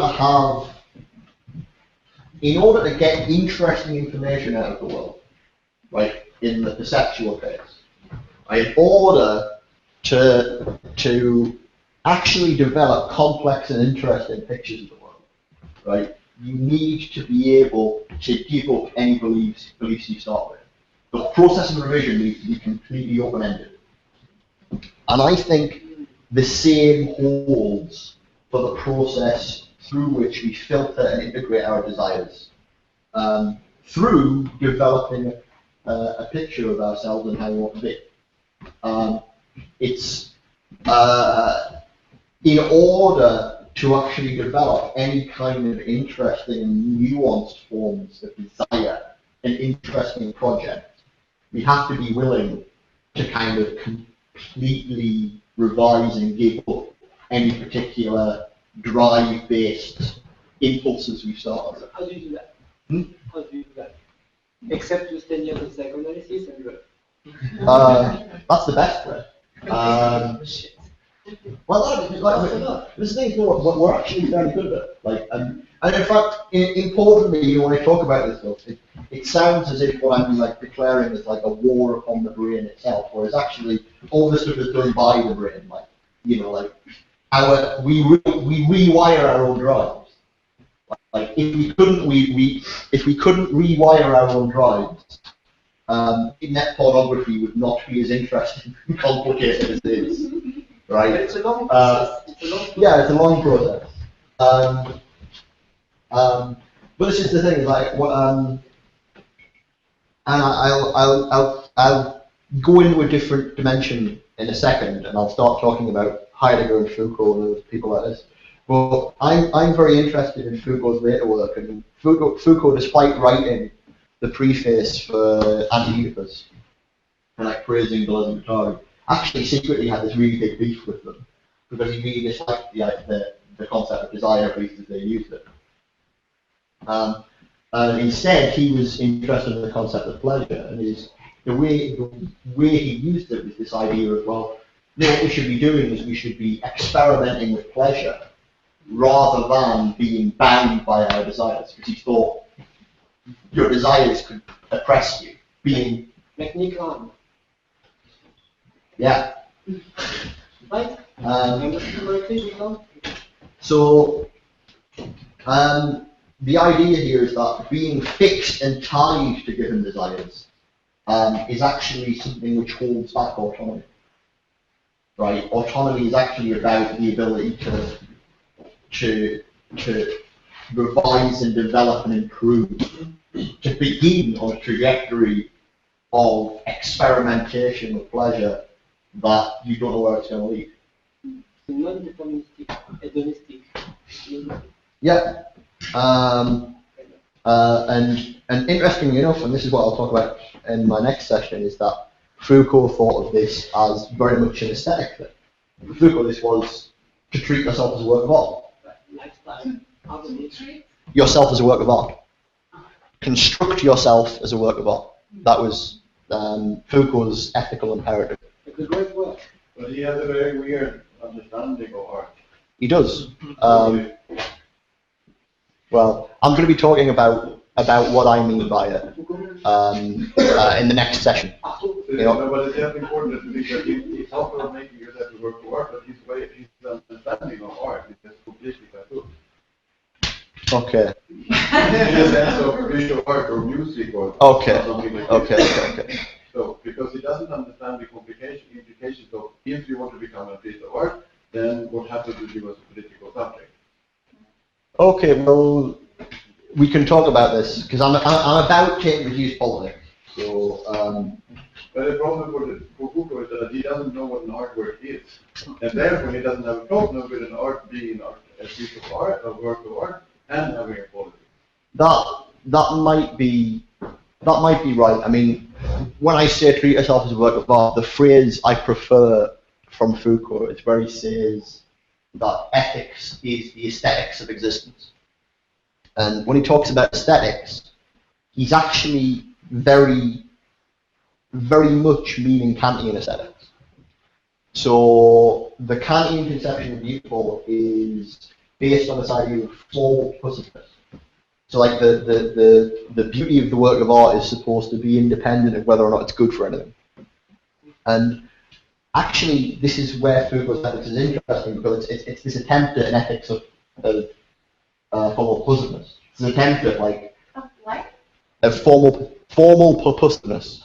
This idea of so for Foucault, the imperative is actually very much like Spinoza. It's increase your capacity, become, but the way he specifies it is it's essentially increase your capacities to experiment with your capacities. So like, increase your capacities to increase your capacity in interacting with it. And it's formulated in that way to explicitly prevent it from being associated with any particular desire, with any particular aim. Yeah. And it's, yeah, I think it's wonderful, but I'll talk about that more in the next session. To increase your capacity, resonate of betterment or improvement, but it's not an upgrade that we talk about, right? It is not. No, it is 1.2, 1.3, 1.4. Isn't it also contingent that increase your capacity to whatever capacity? So the experimentation is not towards a betterment, but it is also towards altogether other. I think it's about betterment. I mean, I think that's inherent within the idea of experimentation. Is that? No, I would rather say the inherent experimentation is not towards betterment, but it's to altogether other. Well, then is not. Experimentation is the wrong word then, because an experiment is something that has success conditions. If you experiment, you can fail, right? You aim to prove or disprove or produce something which is better in some regard, right? And you might fail it. But I think if all you want is a change and you don't care where the change goes, I don't think that's an experiment. Whereas Foucault is aiming for a principle guiding self-development and change. It's a normative principle governing. It is meant. It's telling you go this way because it's better. It's just attempting to come up with a very abstract principle that is meant to be kind of separable from any given desire, any given thing that anyone might want. Because he thinks that fundamentally that's where power comes from. Power comes from. I might be off base here, but it just seems like potentially there's a distinction between the artistic experiment and the scientific experiment in terms of this notion of success conditions. Because it isn't necessarily part of the logic of the experiment in terms of how I understand aesthetics, that there is a particular goal in mind with the experiment. It can be purely experimental as that's the goal. You want to just try things, you want to smash things together, you want to see what results here, whereas the scientific experiment is specifically conditioned by success conditions. So I'm not certain that you can identify these things in terms of that logic. I think I want to dispute that a bit, but that's the topic of the next session, so let's wait for beauty and art. Okay. If people don't mind me going on, I have one more kind of section to talk about. I recognise I'm kind of hitting the time I was supposed to be doing. But I wanted to extend this into thinking about the social and politics a bit. And that's where the third term comes in, namely capital. So yesterday I talked about how, I mentioned very briefly how I think that Kant's thought about rational agency gets developed by a subsequent tradition into an account of sociality. And there are two kind of ways this goes.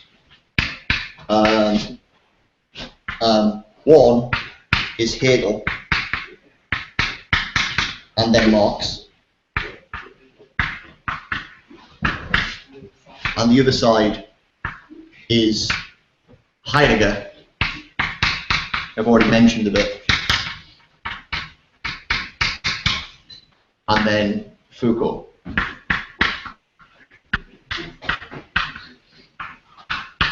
And to explain this in terms of the sort of AGI paradigm I've been developing, if Kant gives you this abstract structure of rational agency, he gives you this like functional description of how something has to be structured in order to be able to be a rational agent.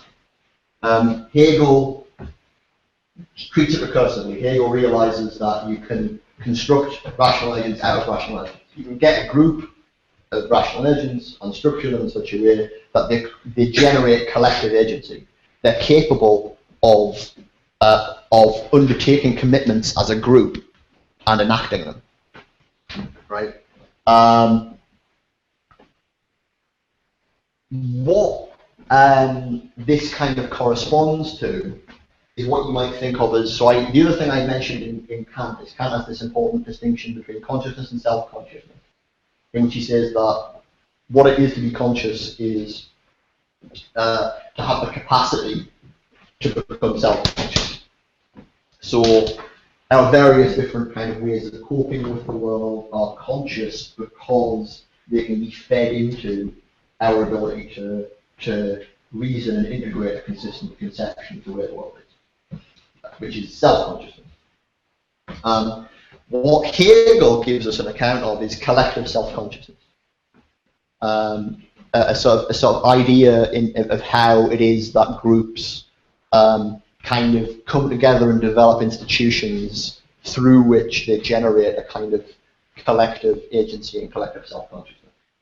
And he does say some things about collective consciousness, but I think the emphasis is on self-consciousness. But fundamentally, Hegel's picture is very homogeneous. He just looks at kind of societies as a whole. So you get like the zeitgeist of the population as a whole. But he doesn't really, and he does talk about the institutions within society, but he doesn't really talk about differentiated forms of self-consciousness and how we can relate to one another. And that's precisely what Marx does. What Marx gives us with the conception of class consciousness is a certain understanding of how it is that classes as functional groups within a larger system develop their own individual self-consciousness. On the other side, the same process occurs with consciousness rather than self-consciousness. Consciousness that is not necessarily yet self-conscious. First in Heidegger, so Heidegger has this concept of the world. Heidegger thinks the world is, we experience the world as a kind of totality of practical possibility. It's the whole space of what is open for us to do. And importantly, this is socially constituted. It's a cultural thing, right? Because what it is in essentially a kind of store of practical hearsay, right? We see the world in terms of not just what we can do, but what other people can do. Right? We understand the chair in terms of what one can do with the chair, not necessarily just. In fact, I understand what I can do with it in terms of what can be done with it in general. And this sounds a little bit trite, but actually the better way of describing it, and this is the way I prefer to describe it, is what Heidegger is actually getting at, is that as groups, we are engaged in implicit, practical, collective problem solving. We are parallel processing collective problems as a group. So what Heidegger basically realizes in relation to Kant is most of what we do isn't reasoned. Most of what we do isn't the result of that practical inference. Most of what we do is just coping with the world. But these heuristics we have for coping with the world and doing things are things that we have picked up from one another. We copy one another. And not just do we copy one another, we improve upon one another's solutions. Because we are confronted with the same kinds of problems, we can offer one another solutions to these problems. And through that process of offering and developing, we collectively develop new and more interesting social modes of being in the world and doing things. Exactly, describe free software. Yeah, absolutely. Free software analytics is just programming. Yeah, programming being done in the authentic mode. And I can give you some, the code and you can improve it. Yeah, because this is the thing, we don't just do what other people do, right? We innovate, right? But the problem is that innovation is cognitively expensive. There's only so much of it you can do. In order to do new things, you have to innovate on the basis of open. And I give lots more examples, but I think people roughly get the idea. So Heidegger has this idea of how, as like a large social group, we produce this kind of like collective workspace of solutions to practical problems, and that this collective workspace sort of is our immediate way of engaging with things in the world.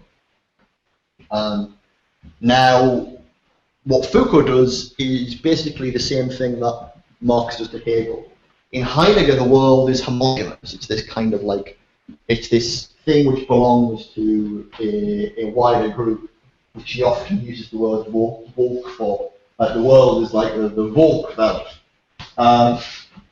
which has some horrible connotations these days.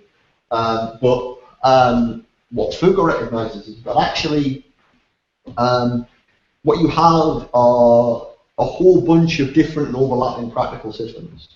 But in fact, there are a variety of different ways in which groups of rational agents can come together and collectively solve problems, engage in kind of collective action, without therefore necessarily developing self-consciousness.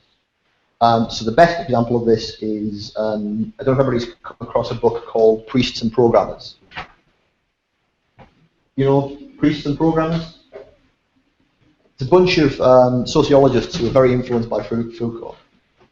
And they went out to Bali and did a study of Balinese water temple rituals.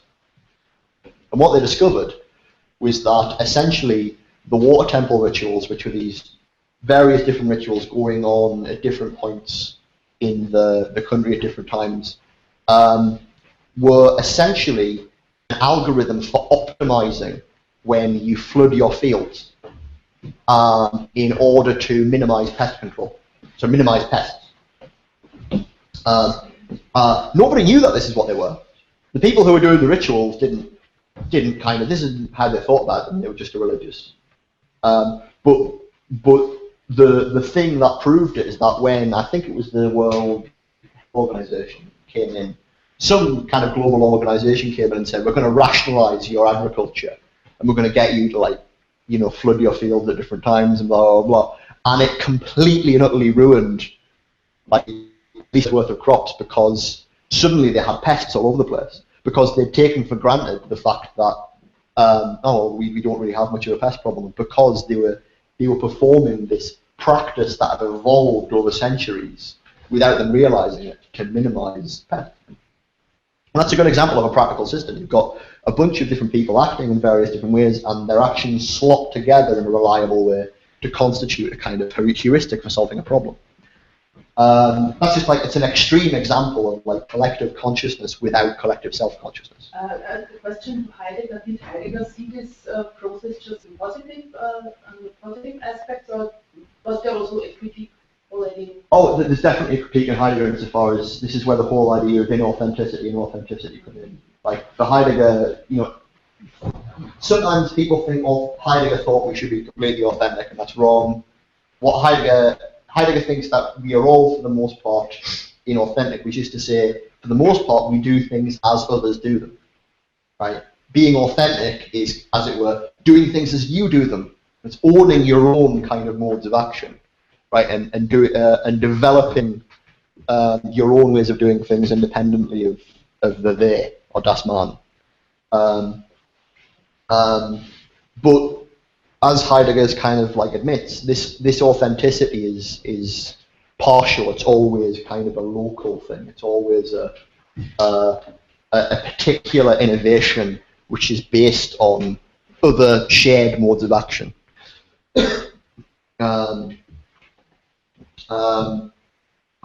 Foucault, I mean, the other thing I should say is, having kind of laid this out, people kind of roughly happy with the idea that what we have is sort of like undifferentiated collective self-consciousness and differentiated collective self-consciousness and undifferentiated collective consciousness and differentiated collective consciousness. I think that maybe I should write that up somehow. No, I'm going to leave it right. That's roughly the schema I've been putting out. And what's interesting is Kant's whole kind of consciousness, self-consciousness relation applies here, insofar as you can see what Hegel and Marx give you is a way of thinking about how forms of implicit collective consciousness, which work through sort of distributed collective practical reason, can become self-conscious. And so a good way of looking at this is in terms of Marx on class. And I've given a talk, a very brief talk on this, which is on the reading list, where you can see that classes very much, they're socio-cognitive systems that work very much as Heidegger talks about the world working. Classes have their own worlds because they have shared practical problems. They have shared kind of economic conditions, which mean that the way in which they end up having to spend their money and earn their money are very, very similar. And they can learn from one another. And what you get is the creation of certain stable social roles within those classes that are kind of fairly tacit and implicit. As means of solving collective practical, well, individual practical problems that are shared. Now, what Marx basically shows us is that if classes are united as socio-cognitive systems by shared interests, class self-consciousness is, as it were, the generation of institutions through which shared interests become joint interests. You stop merely having the same problems and you articulate collective projects. You realize that in fact, as a class, our role within society is, has these problems, and we should collectively work to change our position because this is in all of our shared interests. So wait, now you talk about interests, so they're like right, desire. Interest. I use that word because that's the word people tend to use in relation to. Okay, so it's kind of not defined precisely. No, not defined precisely. You can talk about interests, goals, desires. Interest is a useful term because it's kind of neutral. It sort of enables you to talk about the sort of things you expect a group of people, the desires a group of people you expect to have in common. So you expect a certain group of people to have certain desires in common, and that's sort of their interest. Interest is an interesting word in that way. It's a way of sort of talking about desire without referencing particular people, without referencing people's authority over their desires. It's a bit, irresponsible desire. Yeah. But anyway, so does that sort of make rough sense of where I'm coming from, socially speaking? Now, how do you think about power and capital within this framework? Well, if collective agency is the process of integration of, so just like I integrate my drives by converting them into fairly explicitly understood desires and then working out how they're relating to one another, developing a kind of unified picture of the world and how I'm going to act in it, right?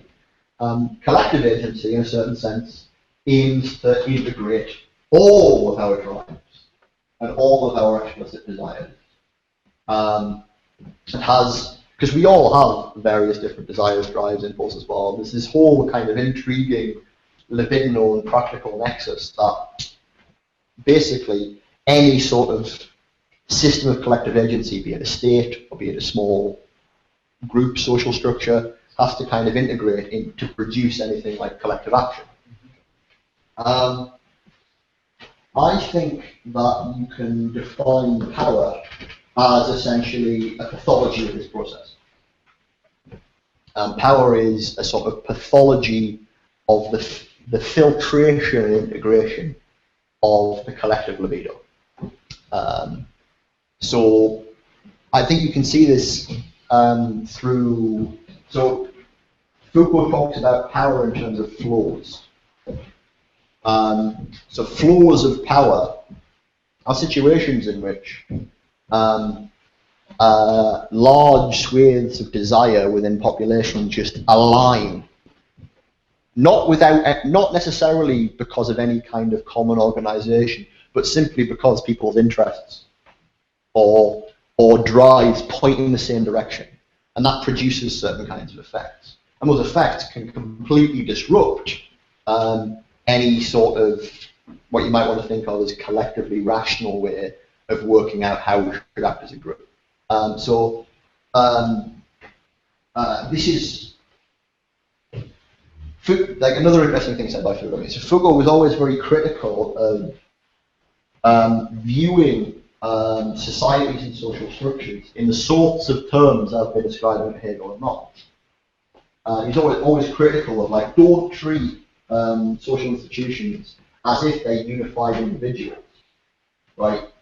Because in doing so, what you will miss is power. What you will miss is the ways in which people's actions can and produce effects that don't pass through anything like a form of collective self-consciousness, a form of collective agency, some institution which is structured to combine them. And so power is, as far as I'm concerned, like the dark twin of reason. You don't have power is something which is specific to rational agents, specific to groups of rational agents. It's action upon action, that's how Foucault defines it. But it's there as a kind of ever-present pathology, which can be better or worse, depending upon how we structure, how we relate to one another. And in this, given this framework, I'd say that capital, or capitalism, however you want to, give it the big C, is a particular form of power, or a particular mask of power. And it's important to say that capital is particular because it's very easy, and I think this is what kind of Land is sometimes guilty of kind of treating capital as a sort of metaphysical force, or rather as the exemplar of a certain kind of like metaphysical drive, right, like towards deterritorialization, whatever. Whereas actually, capital has a very particular social structure. It's a social structure that's changed over the centuries.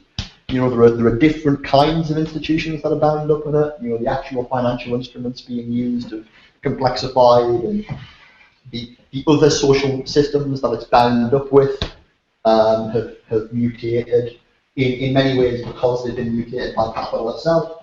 But there are at the same time certain invariants. It's not completely plastic, right? It does have certain structures. But why it's useful for thinking about it as a form of power, or perhaps the most ever-present form of power, is because precisely what capital does is, and this is where I think Land is right, is to unbind the collective libido. It's about attempting to remove filters upon our desires, things that would filter them and integrate them into a kind of set of consistent practical projects. Now, you get cheerleaders for capital who will present this process in various different ways, from the more Landian kind of like, whoa, great deterritorialization, this is an incredibly creative and kind of like inhuman process, to more kind of conservative, straightforward Hayek type defenses, where the Hayekian defense will be, no, we need to prevent any kind of collective self-consciousness, because any sort of collective self-consciousness, whatever it is, will always be more inefficient than just letting markets kind of handle the way in which we allocate resources. Like the sorts of intelligence we get from markets, which are not self-conscious, are just always going to be better than, I think that's just bullshit, as I think a lot of people do. But it's useful to see that fundamentally what is done in either case is the suppression of collective self-consciousness. And often this is actually done through the suppression of individual self-consciousness. Yeah. I'm a little confused with this collective interest. Usually today we speak of swarm intelligence, and we know that every single agent has its own interests. Yeah. And then they form on a local scale. They form something that looks like order of behavior. But if you look down, if you microscopically look down, there is no collective interests. Yeah. So I'm confused by this idea that capitalism disrupts some sort of unified collective consciousness. I'm not saying that collective consciousness is necessarily there in advance. I'm not saying like there was this pre-lapsarian state where we all got along and we all did everything perfectly rationally and prior to the advent of capital. But it is useful to see there being a conflict between a drive towards collective agency and collective rationality, which you might want to sort of see as a very kind of modernist impulse, and capital's disruption of that tendency.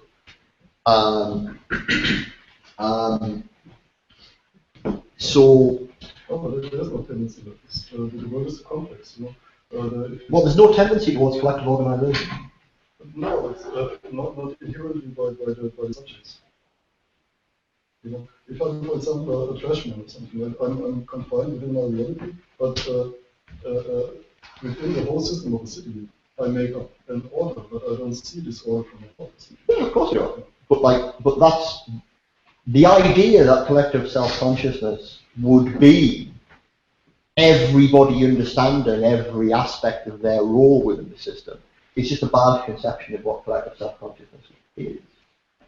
For this kind of collective action, collective action. Without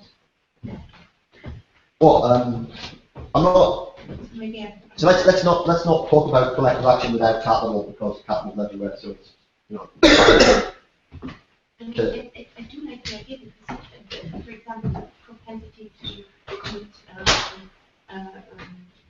crime or violence or engage in war or civil war is higher if you have in the capitalist system you are on a very low rank. Yeah. And there's a discrepancy. So yes, I'm trying to understand. Okay, what I'd say is basically just, take the state as an example. Like, so I gave, so what I was saying with Hegel and Kant is I was giving this kind of schema of how, in order to be a rational agent, you have to have certain perceptual capacities, certain actional capacities, certain abilities to cope with your environment, and certain abilities to integrate this stuff inferentially. Right? I think this is the same model at the level of a collective consciousness. It's just a question of how you implement that functionally. And you can see how this is implemented in a state, albeit badly. I'm not saying it's necessarily implemented very well, it's just you can see it there. So a good example of, say, society in the UK is, okay, we have a political system which theoretically is where our practical commitments as a whole are worked out. We work out ways through which we legally filter the actions of the various other organisations and institutions and individuals that exist within the populace. We place constraints upon them, and we also work out ongoing problems and how to act directly upon them. And we do this through having a variety of institutions that largely just cope with what needs to be done day to day. They aren't controlled directly, constant. It's like, for instance, like the sewage system, is not constantly monitored by the Prime Minister. Right? You have all of these various different intermediary levels of regulation, which are social structures, manned by individual people that occasionally pass information up, and that gets it filtered through. But ultimately, if there was a national sewage crisis, you'd at least want there to be a way for the information to be integrated up into the central decision processing mechanism. And I'm not saying the Prime Minister is the central decision processing mechanism, by the way. It's more analogous to the actual Parliament, but even then, that's not very good. But on the other hand, you have like things that look more like just straightforward perceptual mechanisms. So the edifice of research, scientific and academic research, is just about trying to accumulate information, which is then made available through reports, which is supposed to inform policy in some way. And again, like, you can apply this schema to it, and applying the schema to it isn't to say that it's done very well. In fact, it enables you to see how it's broken in very important ways. My favourite example being climate change. Climate change is a perfect example where our theoretical commitments, our best science, our best understanding of the way the world is, isn't actually effectively factored into our understanding of how we're going to engage with the world. Our practical commitments have been kept isolated in a bizarre and pathological way. Another way of talking about that, by the way, is just to say that that's what Socrates called akrasia, weakness of the will. Like, weakness of the will is the inability to do what you know you should do, in some sense. And our political systems, I know the UK government is politically acratic, collectively acratic. It has an inability to generate effective political will. Now, just to kind of wrap this up, on that idea of political akrasia and capital, I think there's an interesting sense in which capital encourages akrasia at the individual level as well as the collective level. In fact, it encourages akrasia at the individual and collective level in a way which supports each other. Akrasia, weakness of the will. And I mean this in the sense that one way of being acratic is not simply knowing what one should do and not being able to do it, but being unable to engage in the process of developing one's desires. So through making them consistent and revising them and developing them into new and more interesting forms. So, I know large numbers of people who spend most of their time sitting at home playing video games. There's nothing wrong with sitting at home playing video games, but there's something very different between the kind of desire that is to sit at home play video games and smoke weed, or just kind of like engage with very short-term forms of immediate satisfaction, to engaging in long-term practical projects where you decide, I'm going to write that novel, I'm going to write that symphony, I'm going to develop some interesting project that may kind of extend beyond my immediate drives, because that project enables me to see myself in it. I think that there's something to be said about the way in which capital has or continues to affect our ability to form more interesting desires, because less interesting desires are more easy to monetize and channel. Like, reliable, straightforward forms of satisfaction are very straightforward sources of profit. And I can go into that in more detail. I wrote about it a lot in the Comments on Capitalist Realism post I sent out, but I should probably just leave that as a kind of final thought. Capital is the unbinding of the collective libido and this kind of like acratic destruction of the filters through which we develop. So this is kind of my real sort of opposition to land here would be, I think that breaking down the filters, you know, on the libido isn't what gets you like the new and interesting creative upswelling of desire. No, it just gets you shit desire. It gets you the desire you start with. If you want interesting, new, novel developments, if you want to want more interesting things, you get to that through the sort of filtration that like rationality and subjectivity and selfhood gives you. You know, the ego is required to filter the id because it distills the id and develops new and more interesting forms of desire. Yeah. That's great. No, Peter, I was just going to say we have to Skype with Mark Fisher in yeah, I'm going to stop like there. 25 minutes, so I think people will probably want a break. Yeah. We can maybe get some coffee and relax. I know I do. But yeah, I imagine you want to as well. Thank you so much. Thank you.